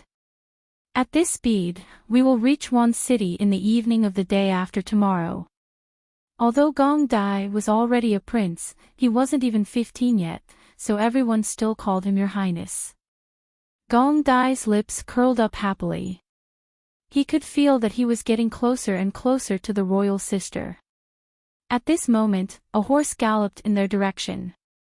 On the horse's back, a woman wearing a fiery red riding uniform shouted loudly, "Brother Joe, wait for me." Gong Dai heard the voice from afar and was a little impatient. Feeling the low pressure coming from the palanquin, Lo Chi hurriedly increased his speed. However, how could a group of people be faster than a single person? Soon, the woman caught up. "Brother Joe, why didn't you wait for me?" Blocking the carriage, although the woman was a little afraid of the aura of the person in the carriage, she still straightened her neck and blocked there. However, the horse under her was a little uneasy and kicked on the spot. Perhaps a beast's sense of danger was much stronger than a human's. Seeing that His Highness didn't have any intention to speak and seemed to be very unhappy, Lo Chi sighed and said, "Princess Xiaoqing, His Highness still has an urgent matter. I hope Princess Xiaoqing will move aside." Princess Xiaoqing, who was also Long Han Yen, glared at Lo Chi when she heard this. "Wherever you are going, I will also go. Bring me along." This wasn't something that Lo Chi could decide, so he shut his mouth and didn't speak again. At this moment, Gong Dai's extremely cold voice came from the carriage. "Move aside." Hearing that it was really Gong Dai's voice, Long Han Yen was overjoyed. Her imperial grandmother didn't lie to her. Chapter 194. Long Han Yen was the Empress Dowager's niece. Because her parents died early and she was weak and sickly, she was raised by the Empress Dowager. She doted on her very much and even requested the emperor to confer her the title of Princess Xiaoqing. But later on, her health deteriorated. In order to nurse her back to health, the Empress Dowager entrusted her niece to the perfected Yunding Mountain when he came to visit Dai Yu State's palace. It was only half a year ago that she returned to Dai Yu State. When she returned, the Empress Dowager was overjoyed. Especially when she saw that her health had improved, she was even happier.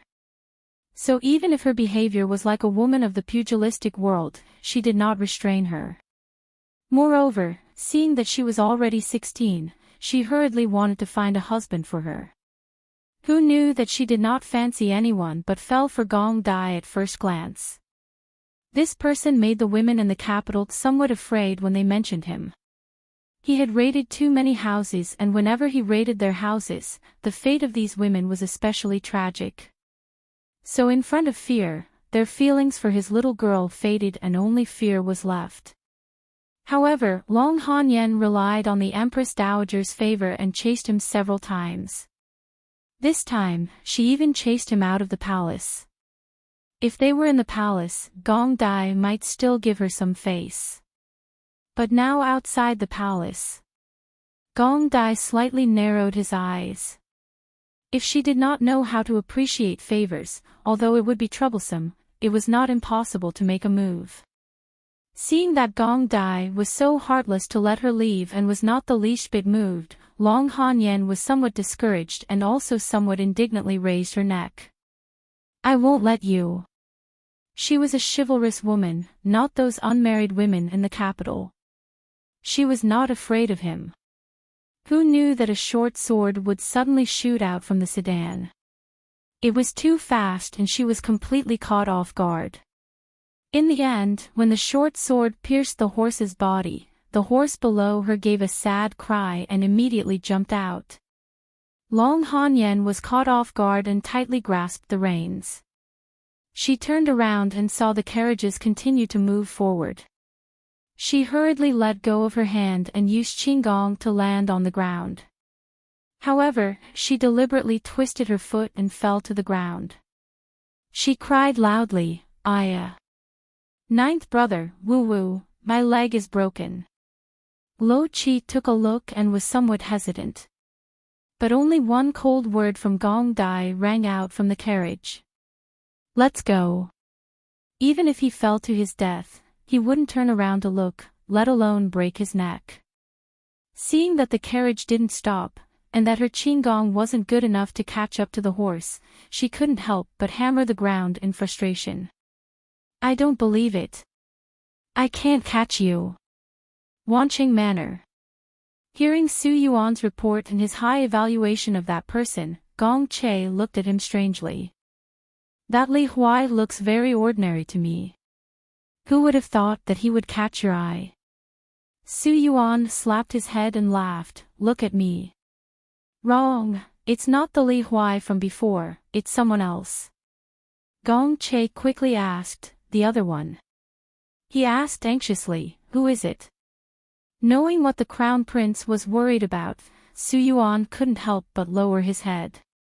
Your Highness, it's a Mr. He was delayed by some matters and only arrived later. Although he is young, he is very talented and speaks well. Moreover, he has the private seal of the second prince of Yuheng.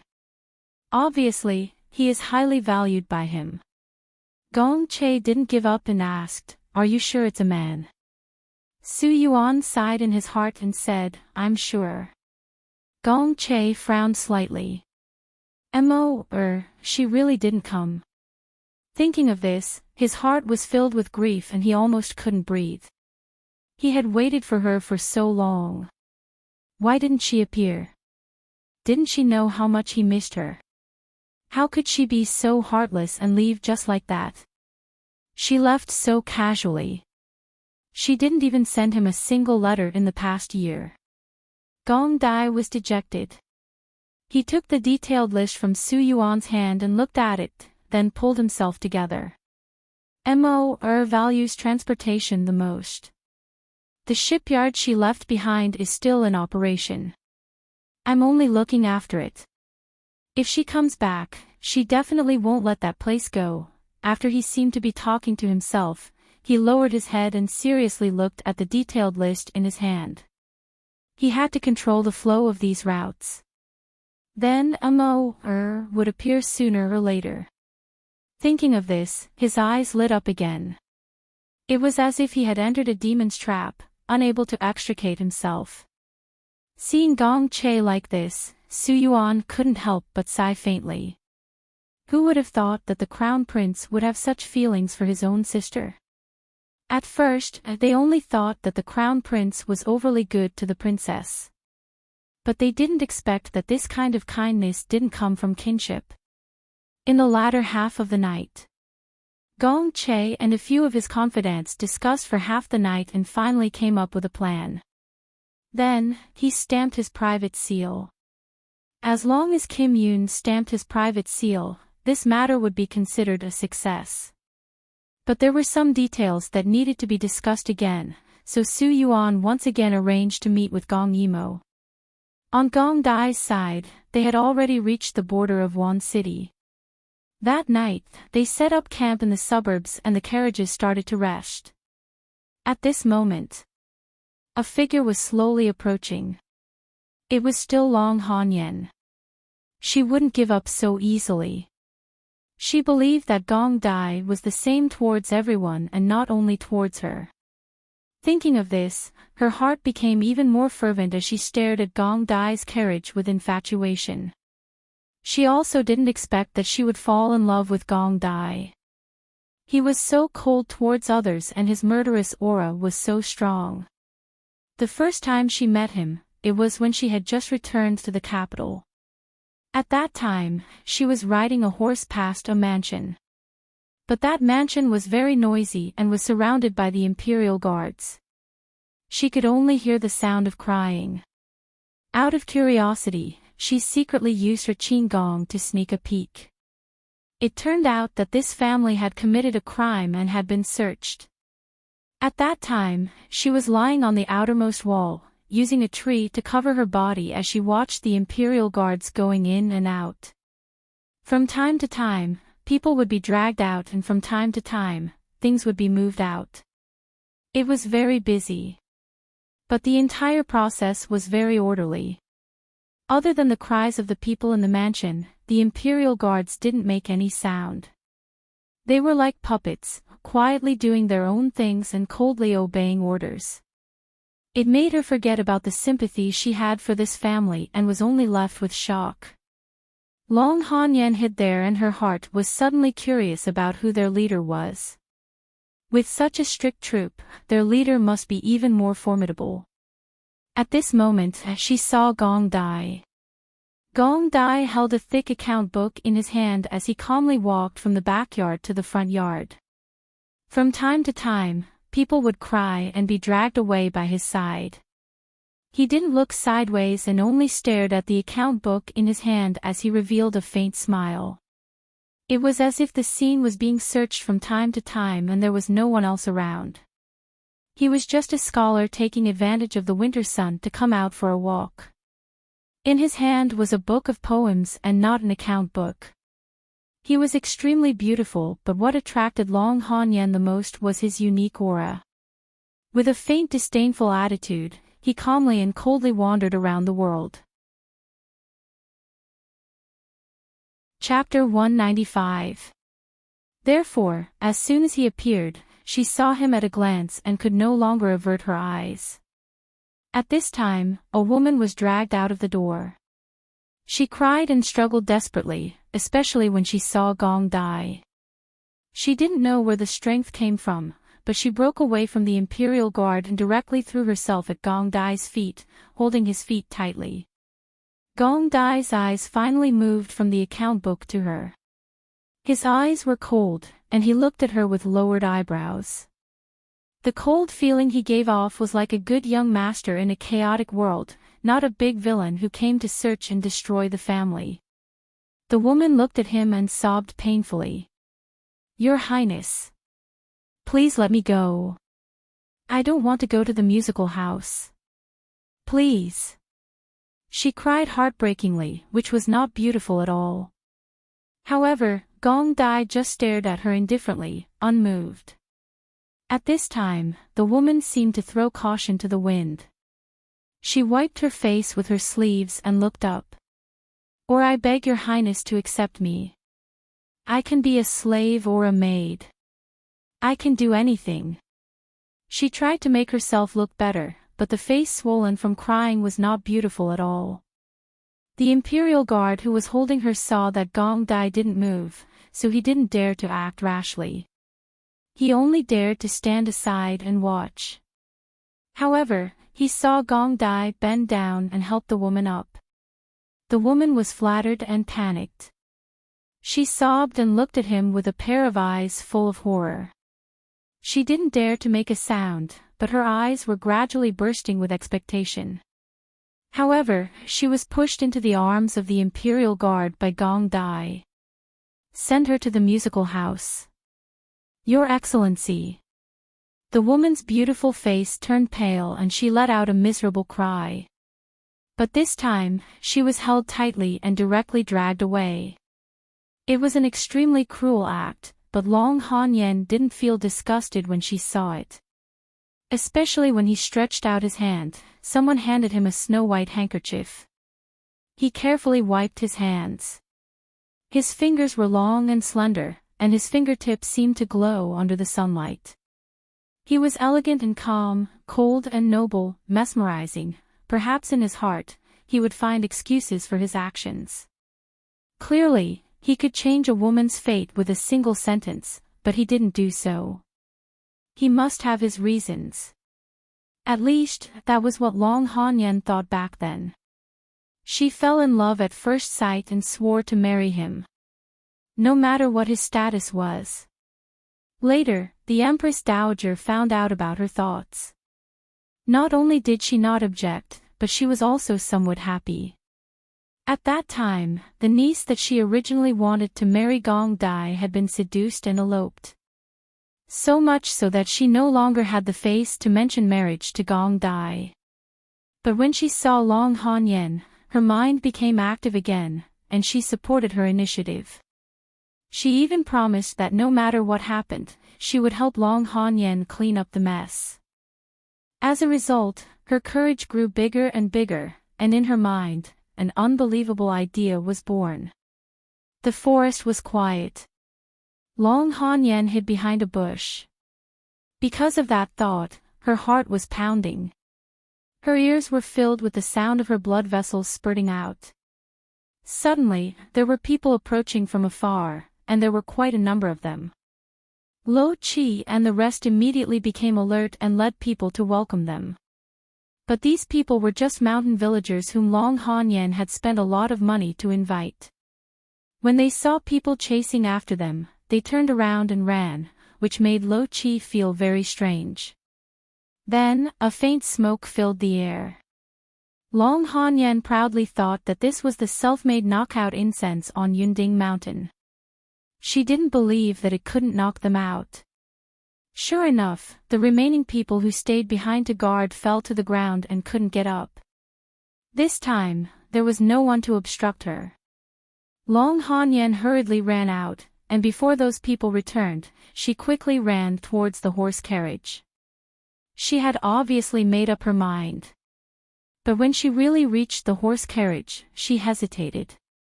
Her face was flushed red, as if she was a little excited and a little scared. If she really used the drug and offered herself, Gong Dai, would he marry her? Would he have no choice but to marry her, or would he treat her like that woman? Not knowing why, Long Han Yen suddenly thought of the woman who was sent to the musical house when they first met. She cried so miserably at that time, and looked at Gong Dai with eyes full of disbelief, which then turned into fear, despair, and resentment. At the moment when she was dragged out of the door, the woman's eyes almost shed tears of blood. The sharp and hoarse voice made her, who was peeping at that time, feel numb. Gong Dai, I curse you to die a horrible death. I curse you. You can't get what you want, and you'll be miserable for the rest of your life. After death, you'll be burned by the fire of karma. I curse you.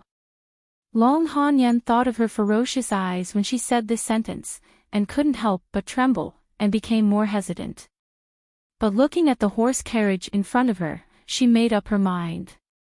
Anyway, she had come to this point, and she had no way to retreat. Thinking of this, she suddenly lifted the curtain of the horse carriage.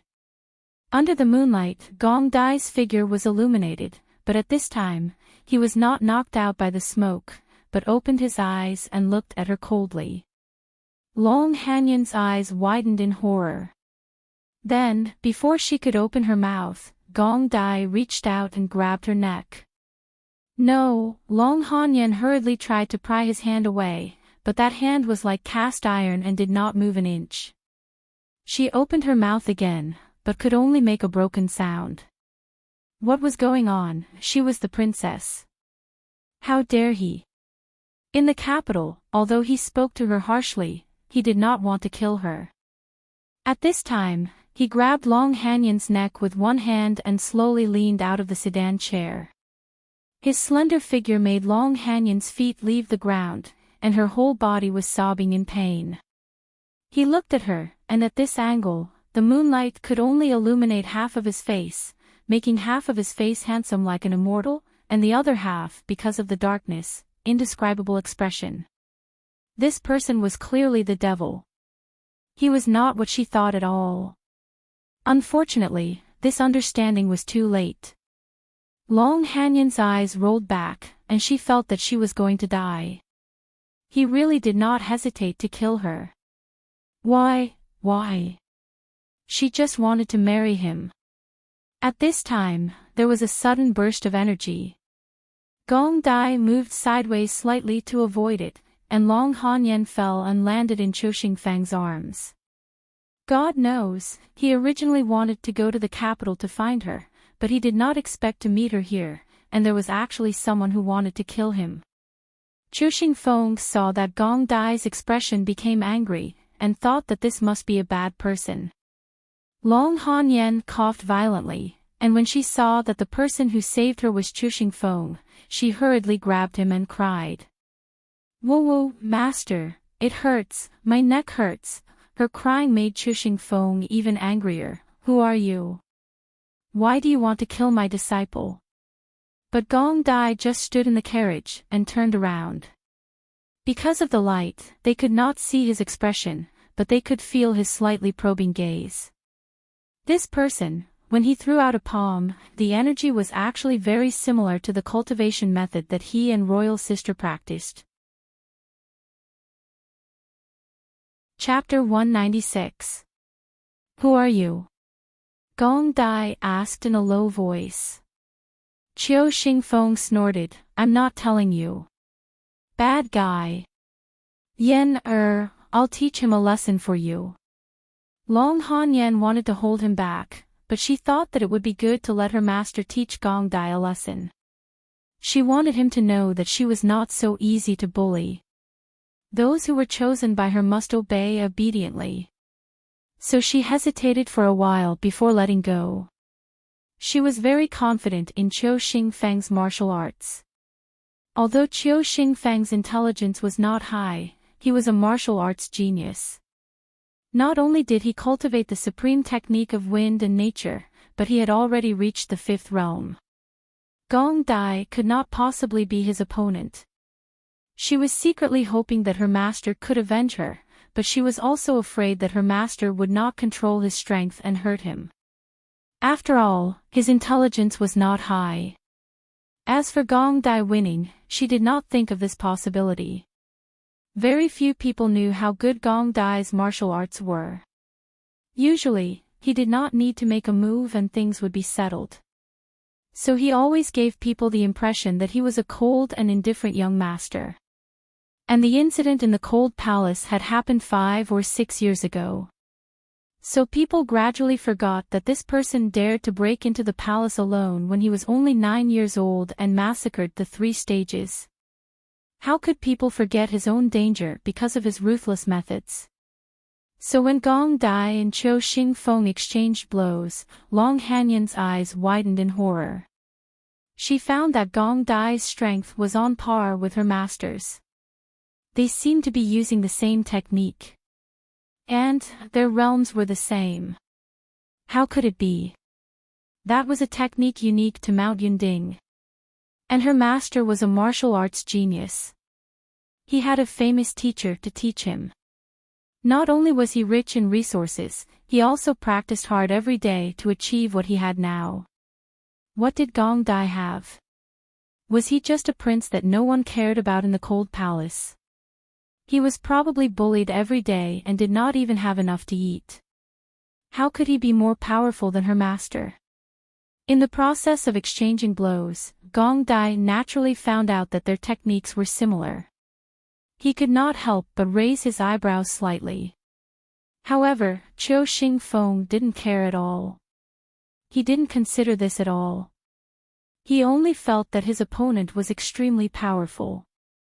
It made him feel as if he was facing his teacher. In terms of martial arts, Qiu Xingfeng was actually a little better. But Gong Dai was more ruthless than him.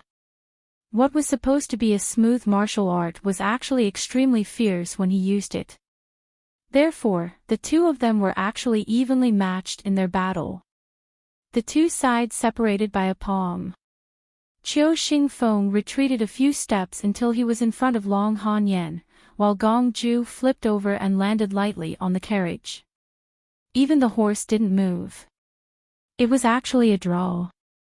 Qiu Xingfeng felt that it was inconceivable. He panted slightly and realized that he actually didn't have the upper hand.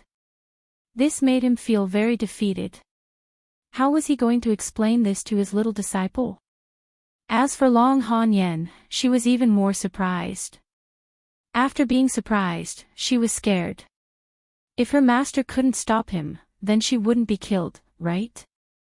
When she thought of the suffocation she felt when he grabbed her by the throat and his undisguised killing intent, a gust of wind blew past, causing her body to tremble.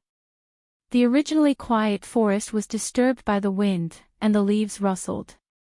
And Gong Dai looked down at them from above and spoke again. "Who are you?" This was the second time Gong Dai asked this question. But because he was equally matched with Qiu Xingfeng, this time, Qiu Xingfeng was much more honest and answered in a muffled voice. "I am Qiu Xingfeng. We are from Mount Yunding." Mount Yunding.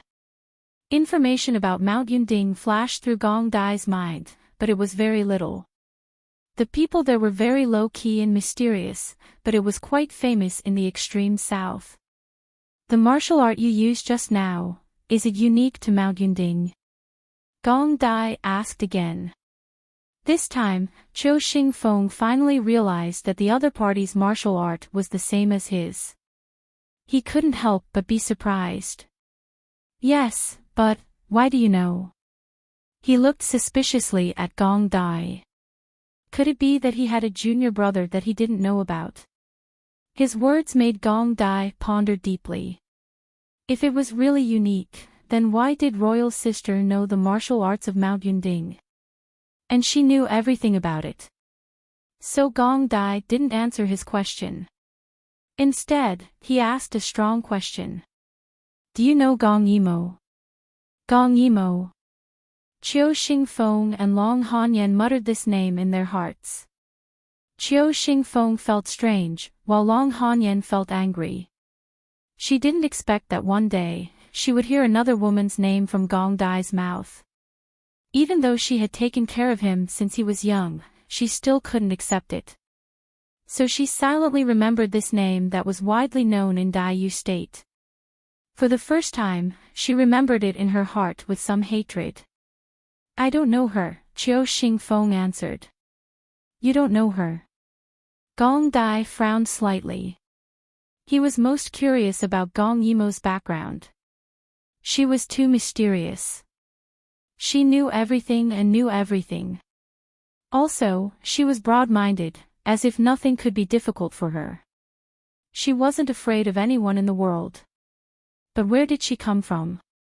Why was she different from all the women in the world? Seeing Qiu Xingfeng nod in a daze, Gong Dai's frown deepened. He suddenly felt a bit depressed. "Forget it. One day, he would find out all the secrets of the royal sister. There was no need to rush. At this time, the others ran back. Seeing the people lying on the ground, they thought there were assassins and quickly became alert. When Lo Chi saw Princess Xiaoqing, who had obviously cried, he couldn't help but sigh. This woman really didn't understand their highness. In the capital, the only reason His Highness didn't do anything to her was because he didn't want to have a falling out with the Empress Dowager. She actually didn't know what was good for her and chased him all the way here. This time, His Highness probably wouldn't let her go. But who was the other young man? Was he also a helper that the princess spent money to hire? Long Hanyan was also a bit scared now. She felt that Gong Dai's gaze on her was murderous. So she slowly hid behind Qiu Xingfeng. She felt wronged and unreconciled. Qiu Xingfeng was also secretly on guard. This person gave him a very strong feeling. It wasn't martial arts, but a kind of hair-raising pressure. He had to be cautious. Who knew that Gong Dai would look at them and let them go? You can go. After saying that, he sat back in the carriage, leaving the people present feeling a bit incredulous. Lo Chi and the others felt that His Highness wouldn't be so kind to people who offended him. Long Hanyan was even more so. Why did the person who wanted to kill her suddenly let her go? Only Qiu Xingfeng was very happy. He directly pulled Long Hanyan, who hadn't recovered from the shock, and left. As for Long Hanyan, she was in a daze. When she was being pulled away, she only felt the hair on her back stand up, as if she was being watched by something. She was well behaved, and even if she was unwilling, she did not dare to look back. Until their figures disappeared, Gong Dai opened a corner of the curtain and slightly narrowed his eyes. That man didn't look very old, and he looked very foolish. He probably didn't know anything about Sister Royal. However, they must be related to Sister Royal. Therefore, without knowing the truth, Sister Royal, he didn't kill. Chapter 197. When Gong Yimo received Su Yuan's reply, she was put in a difficult position. In the letter, Gong Che wanted to meet her to show that he valued her. Gong Yimo touched her face. She was quite confident in her disguise. Forget it. It was a blessing, not a curse. If he recognized her, so be it. So, she agreed to meet him. It was the same private room in Wanhong restaurant. The same scene made her slightly nervous. The moment she opened the door, Gong Yimo felt a strong gaze on her. That gaze was prying, expectant, and many other complicated emotions. She paused and looked over. Gong Che was the only one sitting at the tea table in the room. Su Yuan wasn't here, and this made her even more cautious. She hurriedly bowed. You must be the Crown Prince of Dai Yu State. You are indeed extraordinary. I am sure you. Greetings, Your Highness. Gong Che's gaze was locked on her. He did not look away even after hearing her speak. He only pointed at the table in front of him. Please sit. When he said this, there was an unnoticeable tremor in his voice. Gong Yimo felt uncomfortable being stared at by him, but she still sat down. Her posture was very casual. There was a simple aura of someone who had traveled extensively. It made people feel close to her. However, there was no trace of Gong Yimo in her. She was clearly a man. Gong Che was disappointed, but he was also filled with a strong sense of indignation as he looked at her again and again. Gong Yimo touched her face subconsciously and asked in a very masculine voice, "Why is Your Highness looking at me like this? Is there something wrong with my face?" Gong Che only looked away when she said this. His eyes dimmed slightly. Gong Yimo sighed in her heart. Although more than a year had passed, her brother Crown Prince had not changed much. He was handsome and gentle. The only difference was that there was a faint sadness between his brows. It made people want to drive away the sadness in his heart and smooth out the wrinkles between his brows. "I'm sorry," Gong Che said in a low voice. There was an imperceptible pain in his voice. Regardless of whether the person in front of him was Gong Yimo or not, her refusal to see him, or her refusal to see him with her real face, made his chest hurt and he felt a little breathless. Why did he miss her so much? "It's all right." Gong Yimo grinned and quickly got down to business. "I heard that your highness still has some matters to discuss with this humble one. May I know what they are?" Gong Che glanced at her and sighed inwardly as he spoke. "It's about logistics. Sir, once the two countries start trading privately, I wonder if your logistics department is trustworthy." Gong Yimo's heart skipped a beat. She smiled and said, "Of course. Do you have any suggestions, Your Highness?" Gong Che suddenly looked at her and said, "Would like to merge the logistics of the two countries and put one person in charge. This way, we can save a lot of unnecessary trouble. Do you think it's feasible?" Gong Yimo was stunned and said hesitantly, "After all, it's two countries. If one fleet is in charge, I'm afraid it will be difficult to convince the public. After all, is it better to be someone from Daiyu State or someone from Yuhing State?" Gong Che heard her and said indifferently, "My subordinates are full of praise for Sir. I'm sure Sir must be very wealthy. Sir can tell us about this. If we want to do this, what should we do?"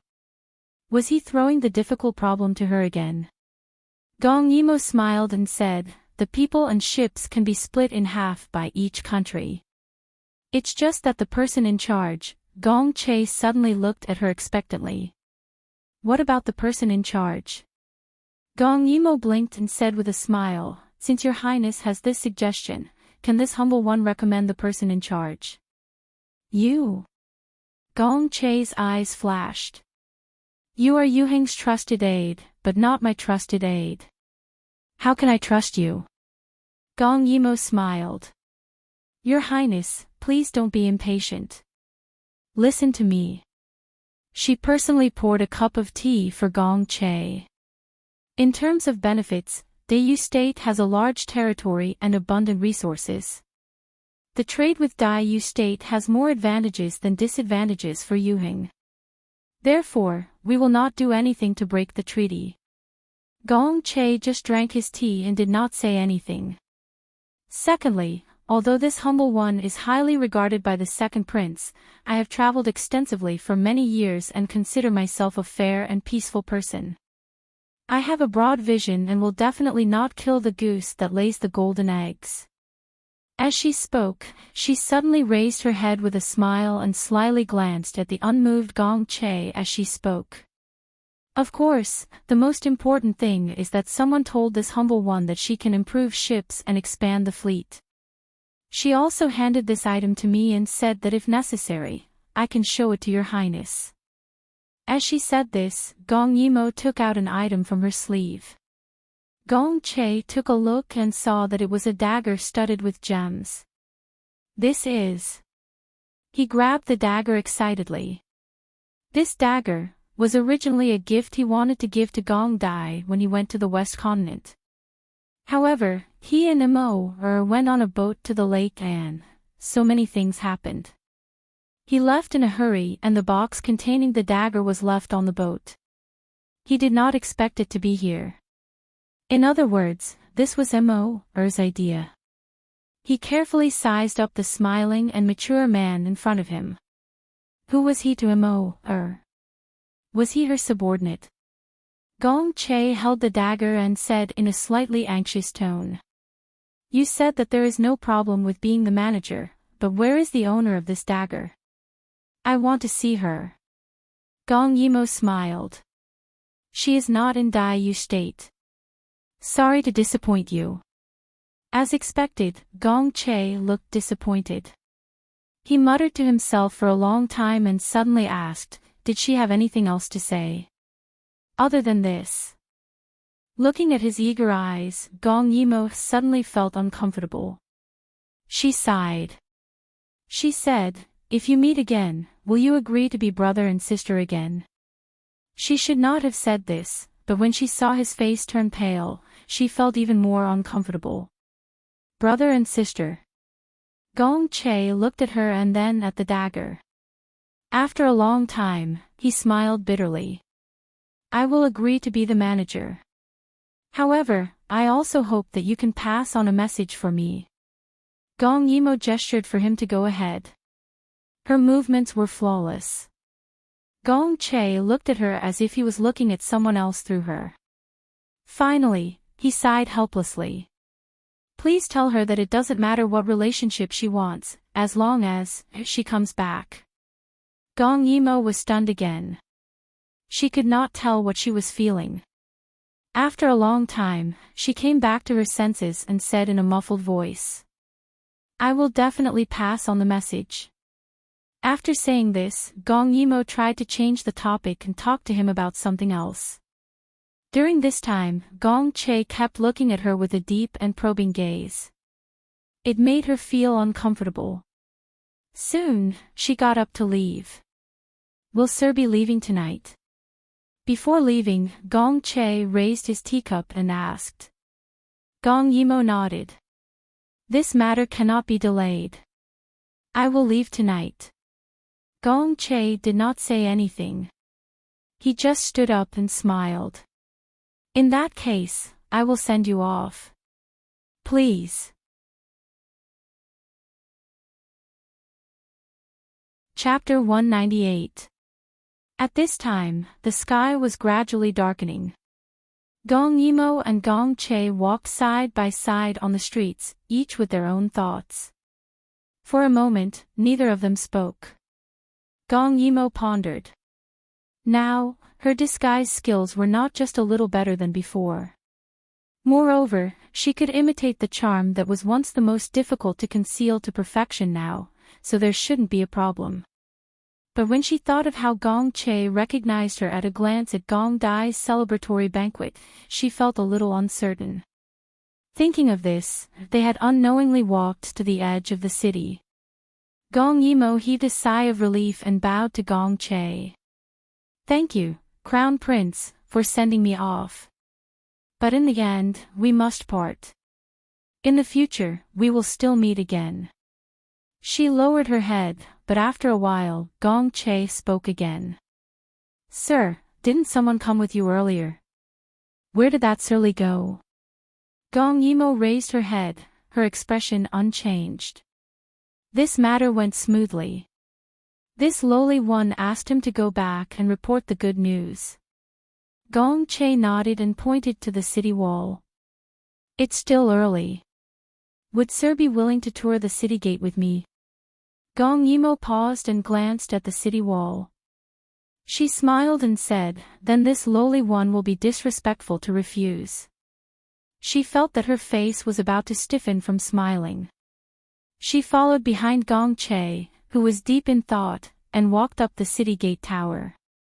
She muttered to herself, did he find out or not? Or was it because she was too anxious and took out the dagger for the exclusive fleet, so it aroused his suspicion? Only when the two of them reached the top of the city wall and the cool summer wind blew did Gong Yimo feel refreshed. At this time, Gong Che finally spoke. "Do you know, if she was here now, what would I do?" He didn't use the word I, but used the word I. This made Gong Yimo's heart skip a beat. "What would you do?" Gong Che suddenly looked at her.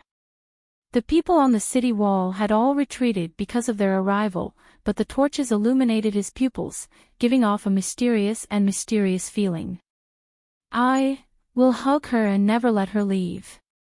His words made Gong Yimo pause, not knowing how to answer. Seeing that she was in a difficult position, he grinned. "I'm just kidding. I won't do anything." As he spoke, he looked away and sighed softly with his hand on the city wall.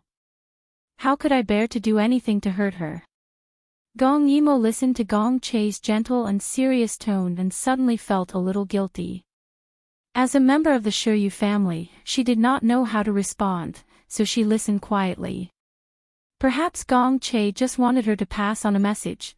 He raised his head to look at the moon, leaving behind an exquisite side profile, gentle and mature.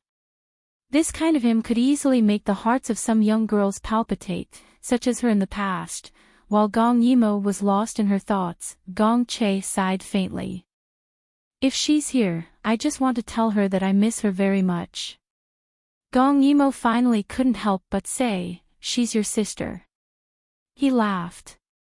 Many people have said this to me before. He looked at Gong Yimo in a daze, as though he was looking at another person through her. Sir, have you ever liked anyone before? Gong Yimo couldn't help but think of her previous life. In her previous life, at the beginning, she liked him very much, very much. However, the flames of war and killing later on had erased all her feelings, including love. She didn't hate him, so naturally, she didn't love him. Therefore, she said softly, I liked someone before. Gong Che smiled faintly. I didn't expect Sir to be such a sentimental person. Then, Sir, you must be able to understand my feelings. He looked dazed, as though he was very lost. It's a kind of, sometimes tossing and turning, sometimes feeling as though I'm in the clouds, sometimes heartache, and sometimes missing someone deeply. I didn't understand this feeling in the past, but later on, I did. It's just that the person who made me understand was my sister. What a coincidence. Gong Yimo was speechless. If only she was here. I really want to ask her why she hasn't sent a single letter for more than a year. Is she afraid? Or is she disgusted? I don't know.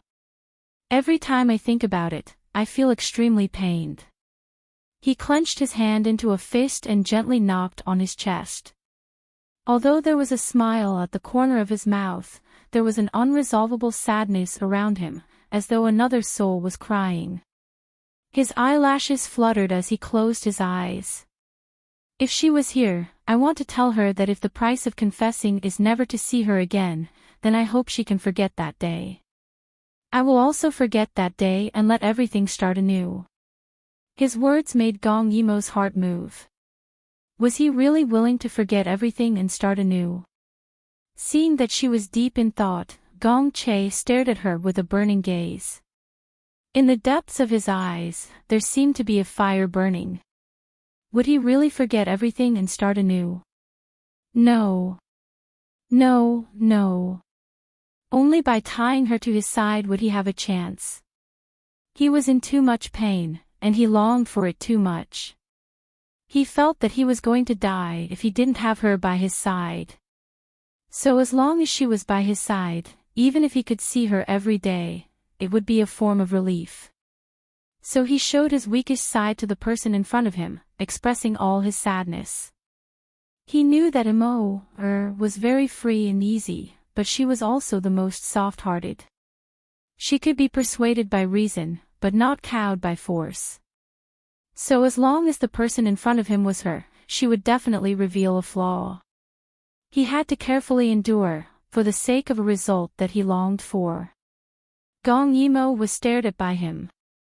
She didn't know why, but even though it was a heartwarming scene, she felt the hair on her back stand up. She shook her head and sighed. Your Highness is very affectionate. Although I can't understand, I will still pass on your words. As she said that, she glanced at Gong Che. It's just a pity that she's not here. Her words made Gong Che smile bitterly. Is she not here this time because she hates me? Gong Yimo smiled.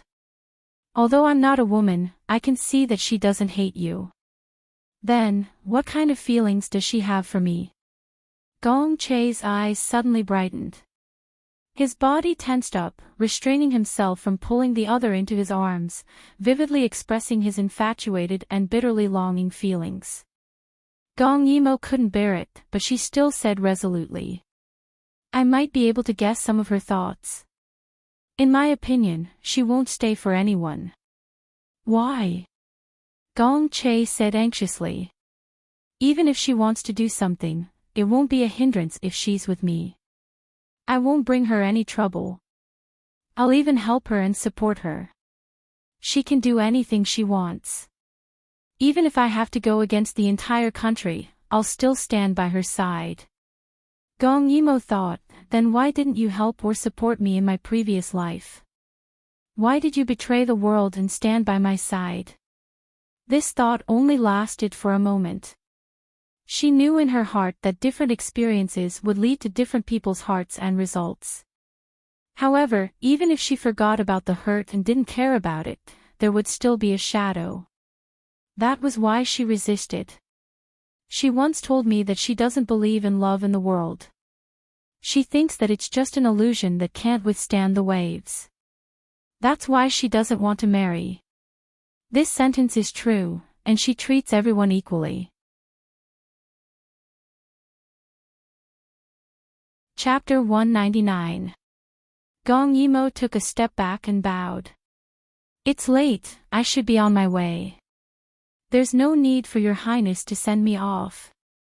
Gong Che looked at her deeply, unable to speak for a long time. He was almost certain that the person in front of him was Gong Yimo. Why did she refuse to admit it? Why did she want to leave? This unrequited desire stimulated the impulse that he had painstakingly suppressed to the point of erupting. He really wanted to pull the person in front of him into his arms and never let her leave again. But before he could say anything, the sound of hooves could be heard from afar. A group of carriages hurried over. Gong Che immediately recognized the person from the heavy black carriages and the iconic 6 red horses. Gong Dai. It was Gong Dai. Gong Yimo naturally saw Gong Dai's carriage as well. She immediately panicked. She didn't know why, but she wasn't afraid of anyone. But when she thought of how Gong Dai had cut his wrist and bled, she was afraid. But she still pretended to be calm and smiled at Gong Che. It seems that your highness has a friend. There's no need for me to send you off. Farewell. Although Gong Che really wanted to find out her true identity, Gong Dai's arrival had caught him off guard. He definitely didn't want Gong Dai to see Gong Yimo, so he gestured to someone behind him. Immediately, someone appeared in front of Gong Yimo and knelt on one knee. Hearing the sound of hooves approaching, Gong Che didn't have time to say anything. No matter how reluctant he was, he could only endure it. Don't worry, I'll let the shadow guards take him around the city first. Nothing will happen, just bear with it a little longer. But the words that came out were spoken through gritted teeth. Ing Feng, send Sir out through the side door. Ing Feng looked up at Gong Che. Yes. Gong Yimo raised her head and smiled at Gong Che. Goodbye. With that, she followed Eagle Peak down the city walls. At the same time, Gong Dai's carriage arrived at the city gates. Because Gong Che had sent everyone away, no one came to open the door for Gong Dai. After a year, the two of them met for the first time. Who would have thought that they would be in such a stalemate? Lo Chi whispered something at the window of the carriage. A moment later, the curtain was lifted, and the slender figure of Gong Dai strode out. He raised his head and saw that Gong Che was the only one left on the wall. Royal brother, why did you close the city gates and stop me from entering? When Gong Che heard this, he waved his hand again. After sending someone to call for the soldiers guarding the city, he looked down at Gong Dai's hateful face and felt extremely indignant. Why did he come? He was so close to finding out if that person was Mo, or not. Therefore, he really couldn't bring himself to smile, and said in an extremely bad tone. Brother, please wait for a moment. Seeing him like this, Gong Dai narrowed his eyes. Lo Chi had said that he saw someone talking to the crown prince on the city walls from afar, but that person left as soon as he arrived. It was a very normal thing, but he found it strange. Who was that person? Could it be someone sent by Yuhing? Could it be royal sister? Thinking of this, he became excited and looked up at Gong Che. Dare I ask, royal brother, who was the other person on the city walls? Why did he leave in such a hurry? Gong Che's heart skipped a beat. Just a friend. You don't know him. Could he be Yuheng's friend? Gong Dai sneered. Impudent. Gong Che was suddenly enraged. Are you saying that I colluded with outsiders? Gong Dai's eyes curved into crescents. Isn't that so? Gong Che was annoyed. After a while, he said, it's late now. I'll hold a welcoming dinner for royal brother tomorrow. Goodbye. As he spoke, he hurriedly left. Unexpectedly, Gong Ju leapt up from the carriage and landed in front of Gong Che at the city gate with a few clicks of his feet. His black robes and black hair were a stark contrast to Gong Che's moon-colored robes. At this moment, his eyes were smiling, and there was a kind of evilness to them. Royal brother, where are you going in such a hurry? Gong Che's heart was vaguely anxious. Just now, he had asked the shadow guard to send the person out of the side door, but there was no side door in Wan City. Therefore, the shadow guard must have understood his meaning and detained the person in the city. So he had to find him. Find out who he was. But Gong Dai was here, and he really didn't want to reveal any flaws. He was afraid that would be found by Gong Dai first. It's late. I want to return to the residence. Is that so? Gong Dai didn't back down. He could sense Gong Che's panic. He was definitely hiding something. And this matter was related to him, so it could only be because of his royal sister. Where's the person you saw just now? Is she also in your residence? Gong Dai. Gong Che was a little angry. I'm the crown prince. You have no right to question me. Oh. At this moment, many of Gong Dai's men had climbed up the city gates and stood beside Gong Dai. Gong Che's hidden guards also appeared. Both sides were eyeing each other covetously, and the atmosphere was very tense. In terms of numbers, Gong Dai had a little more. At this moment, he was no longer smiling, but his face darkened. His usually cold eyes were even colder now. Royal brother, you know why I'm here.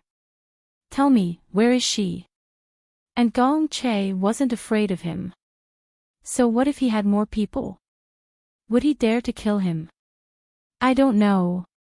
His coldness caused Gong Ju's body to erupt with murderous intent.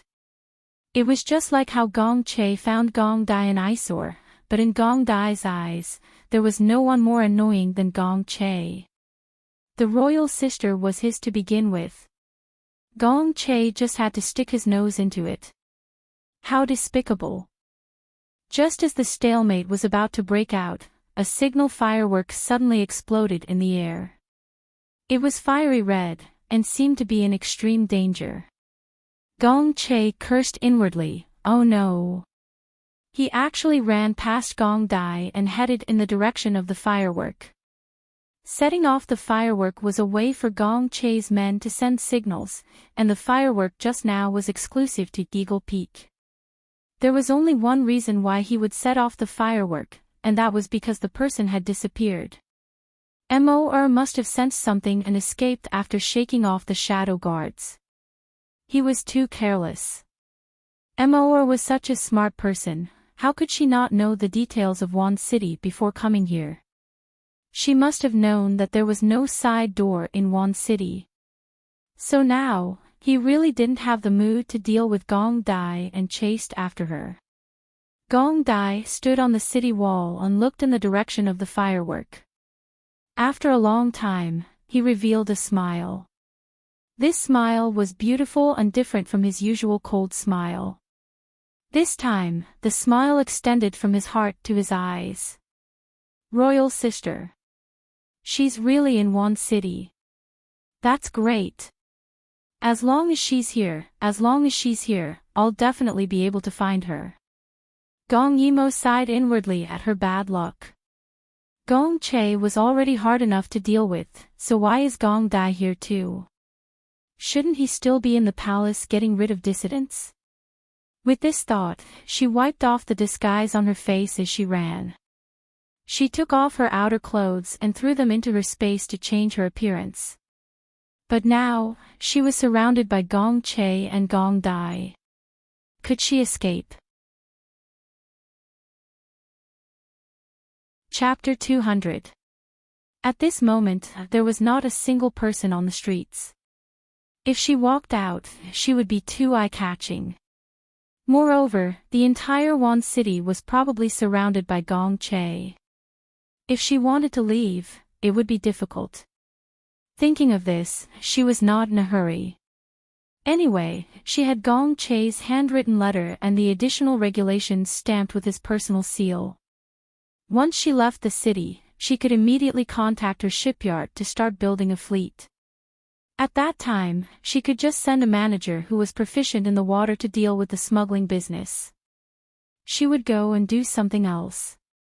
She did not want to be involved in these matters.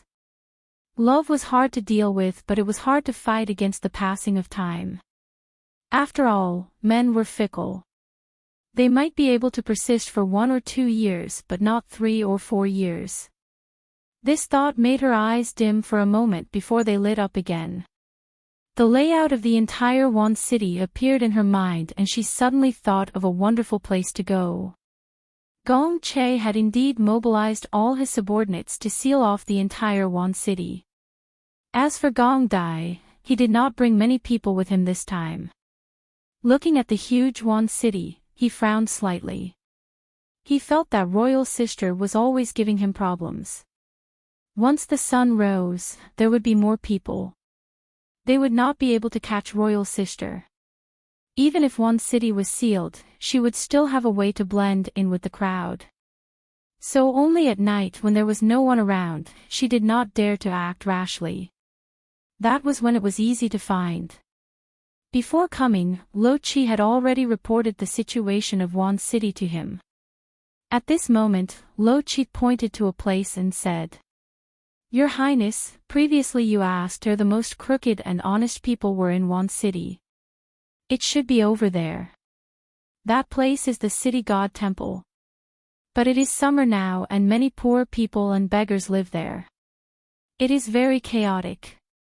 When Gong Dai heard this, he smiled faintly and immediately walked towards that place. Royal Sister said that the most likely place would become a safe place because it could easily mislead smart people. The city god temple was the best place to hide. So Gong Che thought that Royal Sister would not go to such an obvious place. But he thought that she would definitely be there. When Gong Yimo finished her disguise and accidentally barged into this dilapidated temple, her expression became complicated for a moment. Her aura fluctuated slightly, and even her black hair fluttered without any wind. This was the first time in her life that her emotions were so intense. Because in her previous life, she had finally died here. At that time, she had been rescued from the death row prison and was preparing to leave Dai Yu State for Yuheng that very night. However, Gong Dai had sealed off all the exits, leaving her with nowhere to run. Therefore, she gave up, stopped here, and told everyone to leave. But how could those brothers who had gone through fire and water leave her to die alone? It was only when she threatened them with death and told them the truth about her body that they left with hatred in their hearts. Looking at the merciful Bodhisattva in front of her, Gong Yimo forgot to hide. There were so many people sleeping around her, but she acted as if she could not hear them. She stood there in a daze, as if she was the only one left in the world. She slowly turned around, and the surrounding environment actually began to change. It was as if she had returned to the winter of her previous life when she was running for her life. Once again, she saw with her own eyes the scene of those people kneeling in front of her and crying bitterly. She also seemed to see herself, covered in injuries, lying in a corner of this rundown temple, giving her final orders to the people in front of her who were unwilling to leave. My body is like a lamp that has run out of oil. I can't live for much longer. Don't cry, before I die. I want you to promise me 3 things. Empress. Don't be discouraged.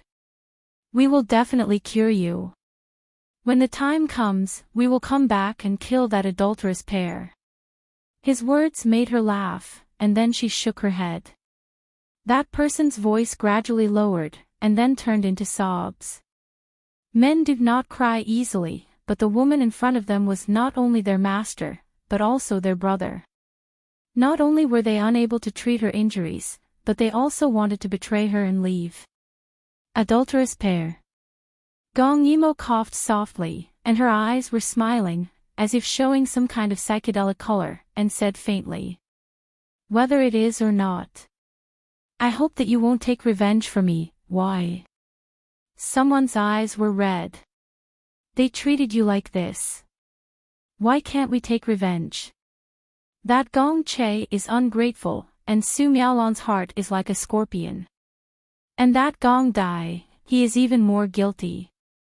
You worked hard to pacify the country, but what about them? They were still working together a second ago, and the next second, they put you to death.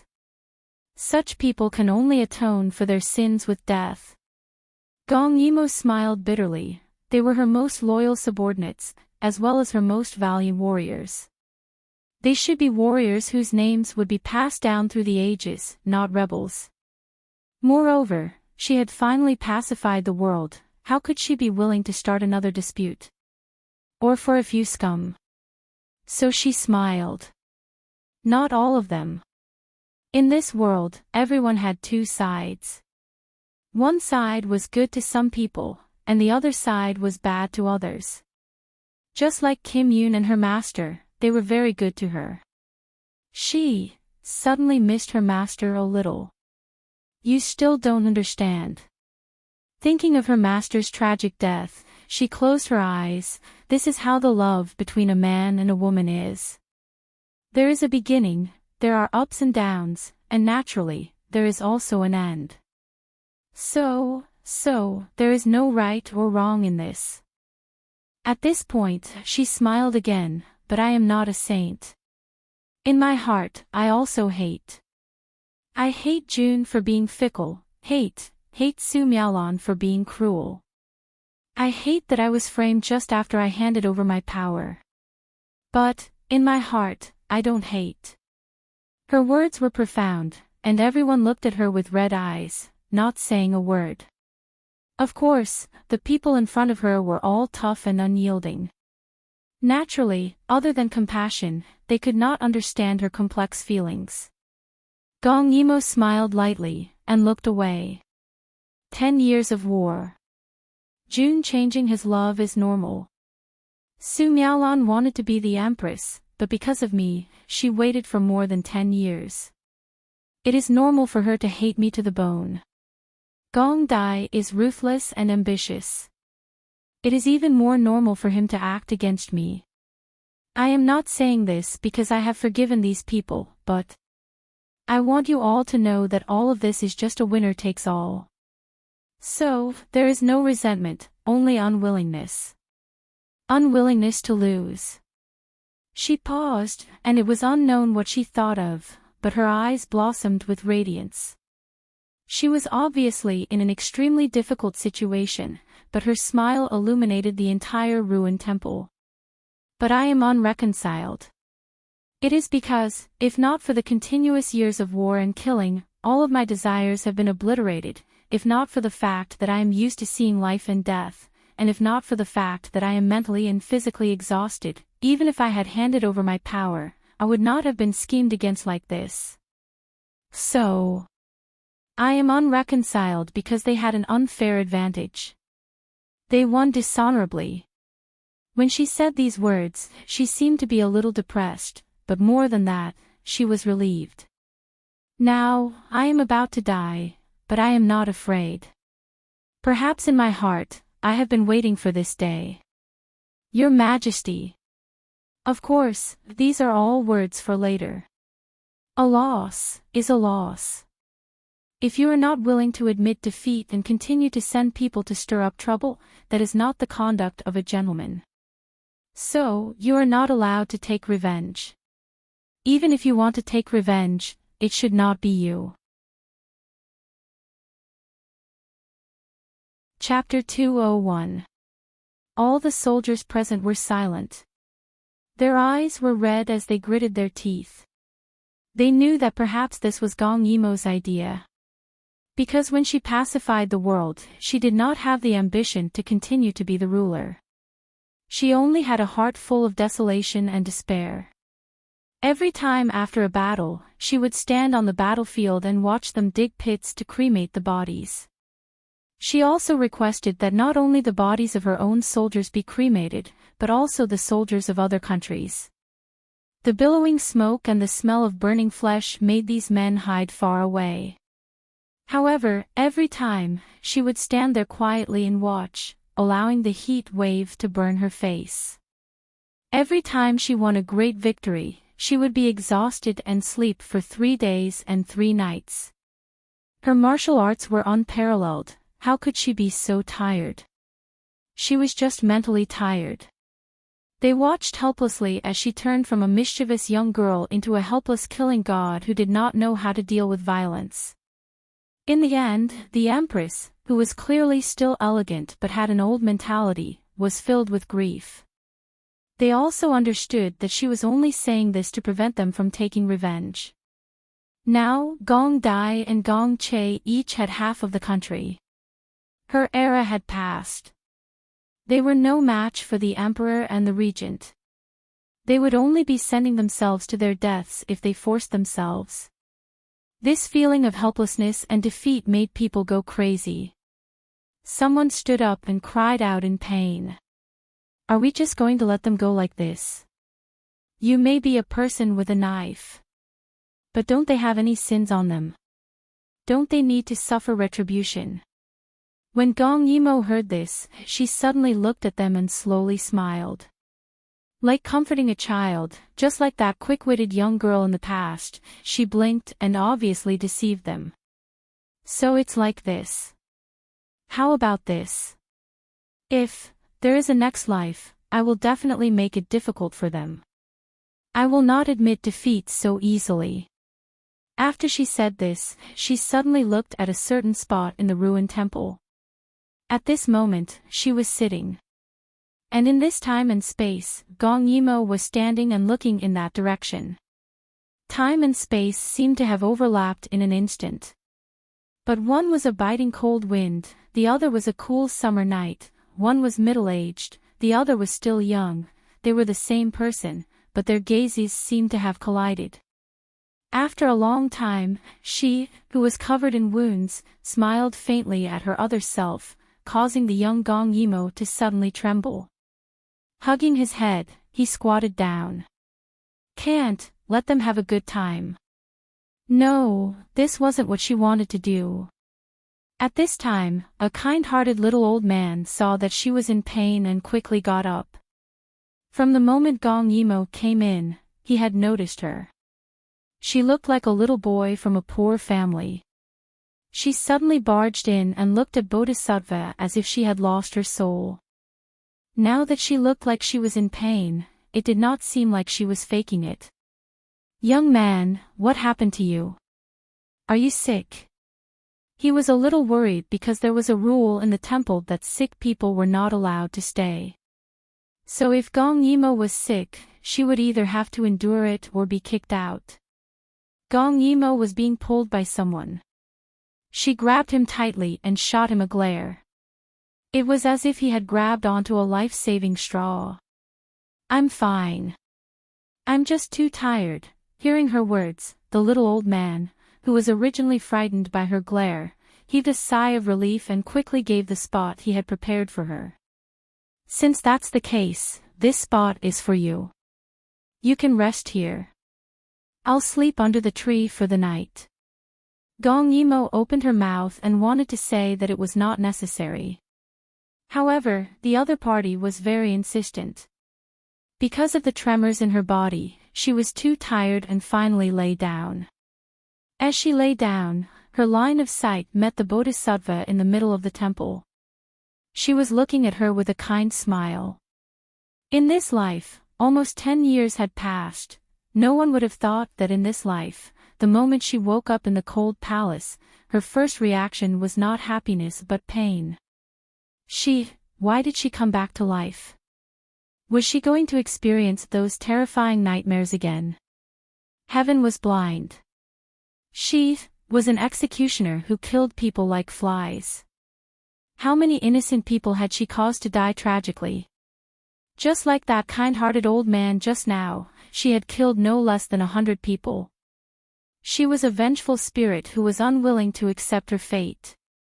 No matter how open-minded she would still feel hatred and resentment.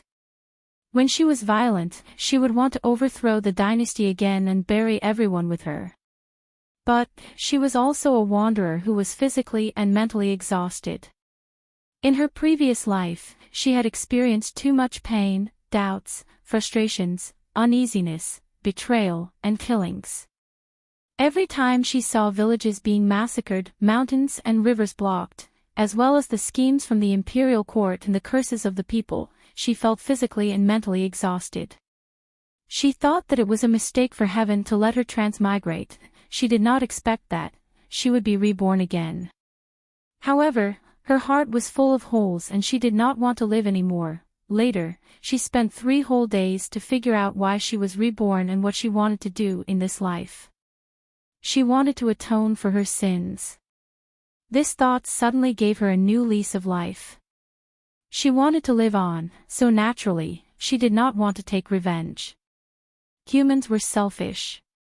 In her previous life, they had dealt with her for various reasons. In the end, she was tired and lost. She only had herself to blame. But in this life, she did not think that anyone could bring her any harm. So she did not need to kill those people to take revenge for something that had not happened yet. No, even if they wronged her, it did not matter. As long as they did not step on her bottom line, she would let them go. So when Gong Dai said that she was kind, she only smiled. If this was kindness, she felt that it was the indulgence of the strong towards the weak. She was proud. This pride came from her soul. She was a strong person. So she did not consider the consequences of her actions. Whether it was Gong Che, Gong Dai, Su Miaolan, Li Ku, or Si Wuyin, she could let them all go. Because there were no consequences that she could not bear. If they wanted to kill, it was fine. But it should be based on a contest between people of the same level. But she was much stronger than them. She did not have the habit of bullying the weak. So she chose to forgive and not punish. Because she was a true superior. She was not afraid of anyone or any accidents. Of course, she also had a weakness. That was, she was afraid of love and ties. Love made people dull. Ties made people cower. And in this period of time, she seemed to be a little lost. But tonight, in the instant that she saw this bodhisattva, her thoughts seemed to clear up. Once again, she returned to those 3 days when she was reborn. She could not bear to see Gong Che. Because he was good to her in this life. She could not bear to see Gong Dai. Because she had no one to depend on. She needed Gong Dai to be her thoughts. He was equivalent to her spiritual support. She treated them as family. But originally, she did not have any family. Perhaps it was cruel to think this way. But those who could truly be carefree were those who could let go of everything. Whether they existed or not, it was all the same. They were emotional people. They were also heartless people. It was as if something had been pushed open. In an instant, the aura on her body underwent a tremendous change. She actually charged from the 4th level of wind and nature to the 6th level. She had reached the peak level of her previous life. Chapter 202. The strong chi energy immediately woke up everyone in the ruined temple. However, Gong Yimou's practice of this technique paid particular attention to her state of mind and rhythm. Therefore, not only did this qi not make them feel uncomfortable, but it also felt like a spring breeze. Some of the sore parts of their bodies were healed, and they all exclaimed in wonder. It must be the Bodhisattva. Amidst the noise, someone shouted, and everyone in the temple got up and kowtowed to the Bodhisattva. Their movements alerted those who did not manage to get a bed in the temple, and they all ran in. When they saw them kowtowing, they asked for the reason, and could not help but kowtow as well, thanking the Bodhisattva for her grace. Gong Yimou did not move in the crowd. She sat cross-legged on the haystack, and her body had a vast and natural aura. Sometimes it was as gentle as the wind, sometimes it was as heavy as the earth. Gradually, some black dirt seeped out of her body, making her look even dirtier, but no one noticed her, or even looked at her. Because of this, she was like a strong wind, a tree full of vitality. From now on, as long as she wanted, she could make her aura disappear, and become an existence that could be seen, but not captured. At this moment, orderly footsteps were heard from afar, and Gong Yimou opened her eyes. The moment she opened her eyes, it was as if there was a flash of light.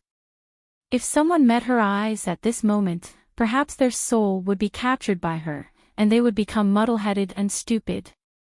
Then, the aura in her eyes gradually converged, and finally, her eyeballs gradually turned turbid, and her aura changed, turning into a lonely and pitiful poor boy.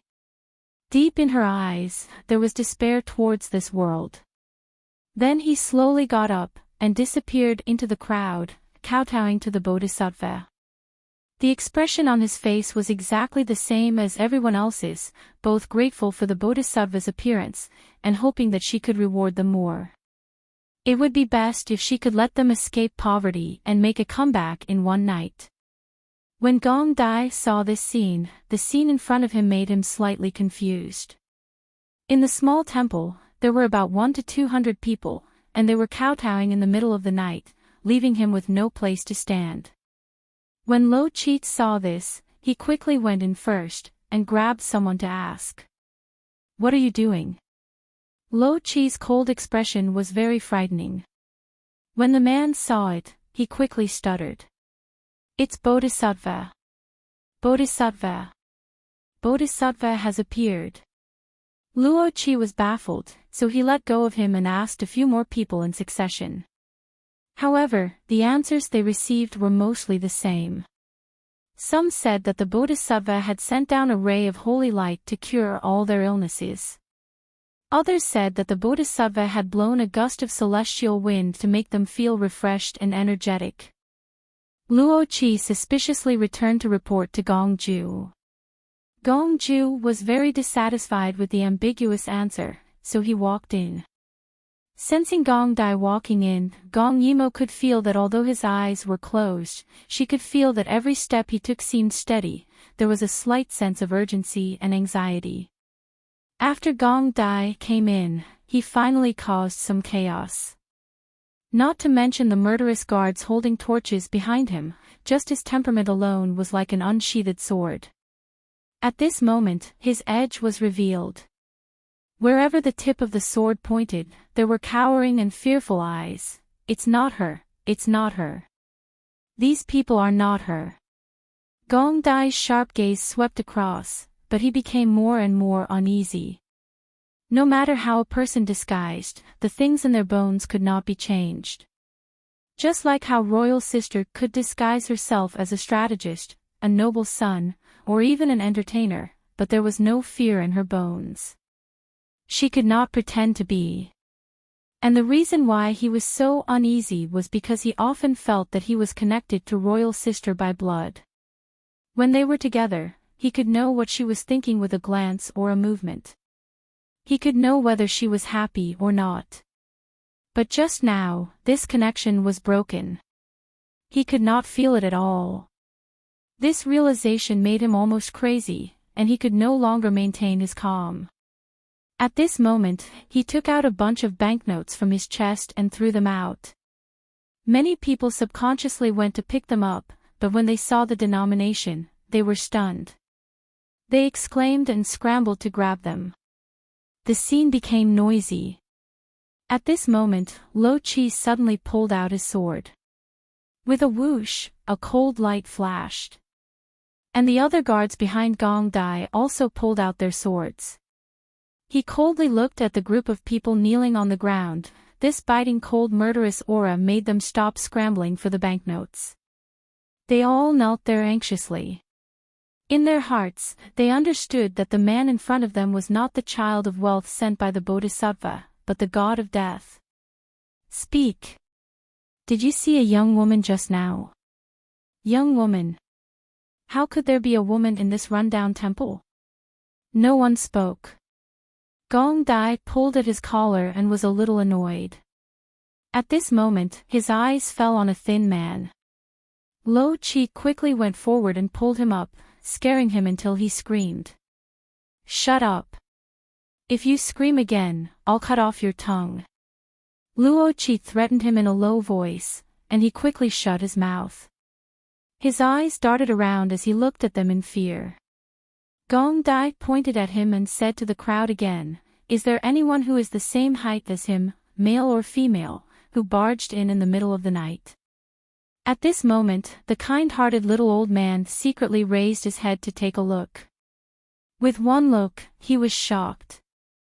Just now, he was sleeping under the tree and came in when he heard the commotion. Then, so many things happened. It seemed that these people were here to look for someone, and this thin and small man was actually as tall as that strange young man. Could it be that they were here to look for that young man? His surprised expression did not escape Gong Dai's eyes. Lo Chi threw the man down and lifted the old man up again. Speak. Did you see anyone suspicious? Lo Chi asked coldly. The little old man was a little hesitant and scared. He was afraid that these people were here to seek revenge. If he spoke, wouldn't he be harming others? But he saw so many banknotes, the denomination, he had never seen before in his life. Perhaps if he said that the nobles casually gave him a banknote as a reward, it would be enough for him to live without worry. Thinking of this, he was a little ashamed, but he nodded firmly. Yes, Gong Dai's eyes lit up and he hurried forward. His aura was so strong that it made the little old man breathless. But Gong Dai did not care. He looked at him with a burning gaze and tried to use a calm tone to ask. Is that person still here? Thinking that the young man was very uncomfortable and had slept in the temple, he must still be here, so he nodded again. He should still be here. Where? Gong Dai grabbed him and turned him around, making him look at the crowd on the ground. Raise your heads. At his command, everyone shrank back in fear and quickly raised their heads. Gong Dai looked at them with a complicated expression, then asked the old man expectantly. Look carefully, that person, who is it? Chapter 203. When the little old man heard this, he trembled as he looked at the people kneeling on the ground. These people were also a little afraid. Although they were forced to raise their heads, they did not dare to look into his eyes. This was because Gong Dai's aggressive manner did not look like he was looking for family, but more like he was seeking revenge. Although they were not the people Gong Dai was looking for, the fear of power made their eyes avert, making them feel very uneasy. Afraid that he could not see clearly, more than a dozen people holding torches came closer.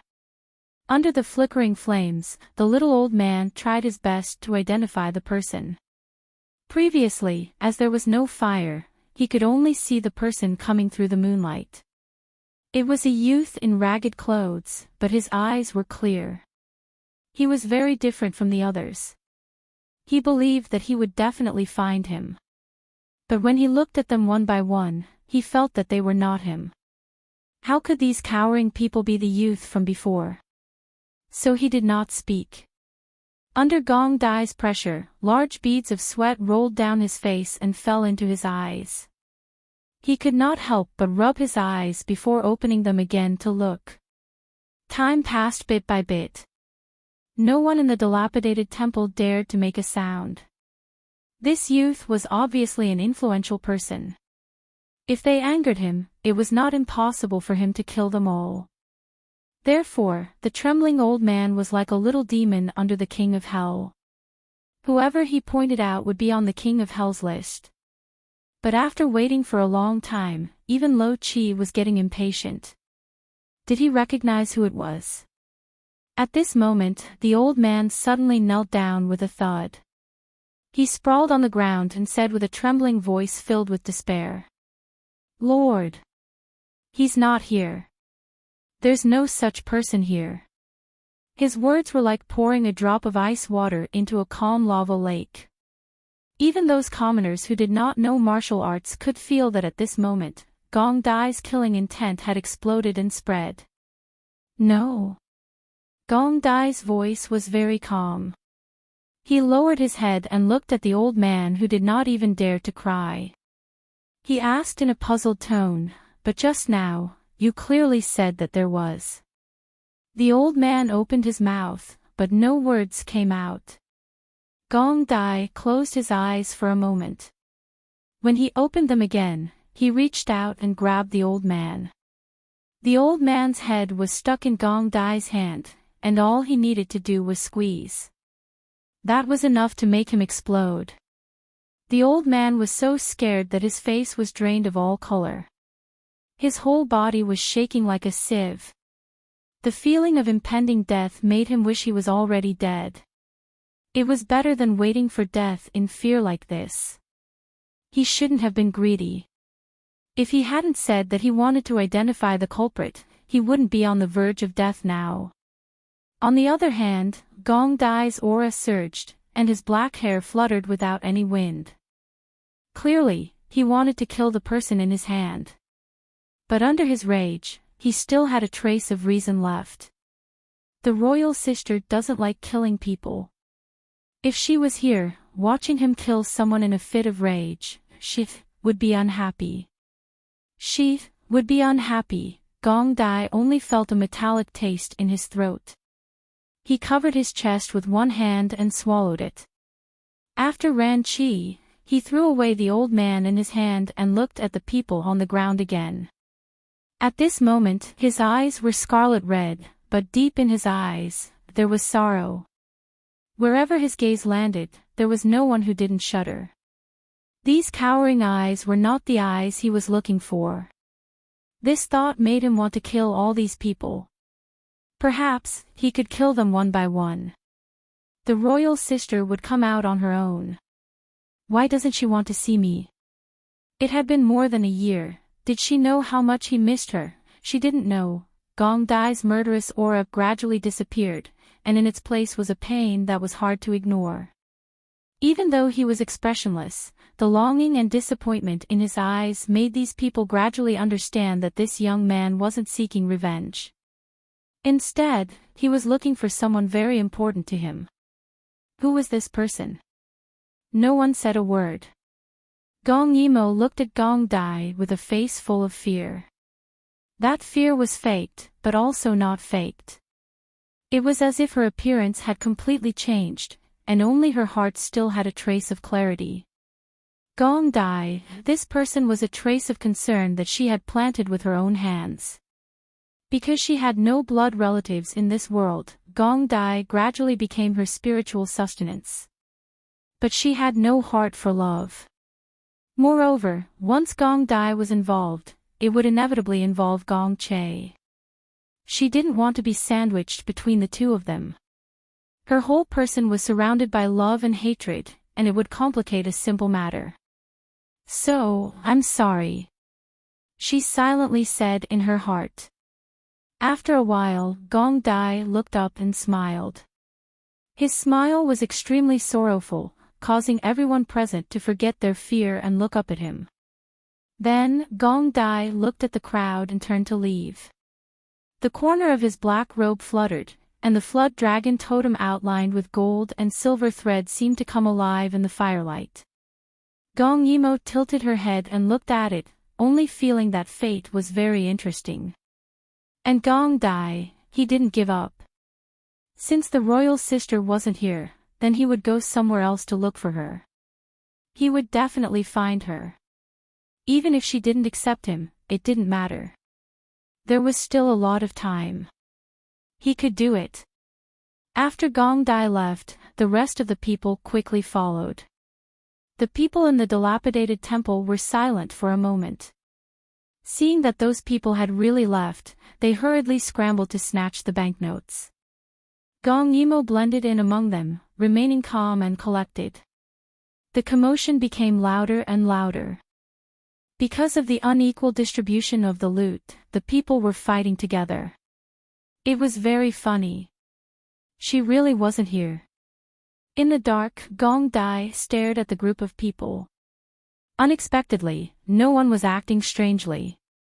No matter how much a person disguised, it was impossible to disguise to this extent.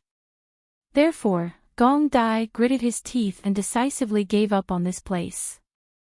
This time, he really left. Feeling that Gong Dai's breath had disappeared, Gong Yimo then retreated. Now, her realm was much higher than Gong Dai's. The difference between the 5th and 6th level could be said to be a watershed. Therefore, she firmly held the initiative and walked in with ease. Looking at the red-eyed people in the dilapidated temple and the kind-looking bodhisattva in the middle, she smiled slightly and pulled herself out, jumping out of the window. As for Gong Dai, he only realized after walking for a while that something was wrong. Oh no! He actually forgot such an important thing. Lo Chi was just about to ask when he saw Gong Dai rushing towards the dilapidated temple like the wind. As he ran, he scolded himself for being so stupid in his heart. Just now, those people said that they felt a celestial wind blowing past them and that they felt relaxed. That could very well be the phenomenon caused by Royal Sister's advancement in realm. When he broke through to the 5th level, because the murderous intent in his heart was too strong, he released his inner energy and destroyed the house like a sharp blade. However, Royal Sister was different. Her cultivation focused on the state of mind. Once she was calm, success would follow naturally. Therefore, the phenomenon caused by her advancement would definitely be different. It must be as those people described just now. Therefore, they mistakenly thought that it was the Bodhisattva's manifestation. She had just broken through and her realm was not stable yet. Therefore, she would definitely not move. Those people mistakenly thought that he appeared when the Bodhisattva manifested. Time was tight. Therefore, Royal Sister must have been in the dilapidated temple just now. You're tuning into the LoveLore Library YouTube channel. We're so grateful for your support and don't forget to subscribe to join us on this incredible journey through captivating stories. Your generosity through donations truly makes a world of difference, as it's the primary source of revenue that allows me to expand and enhance this channel for you. Thank you from the bottom of my heart for being a part of this adventure.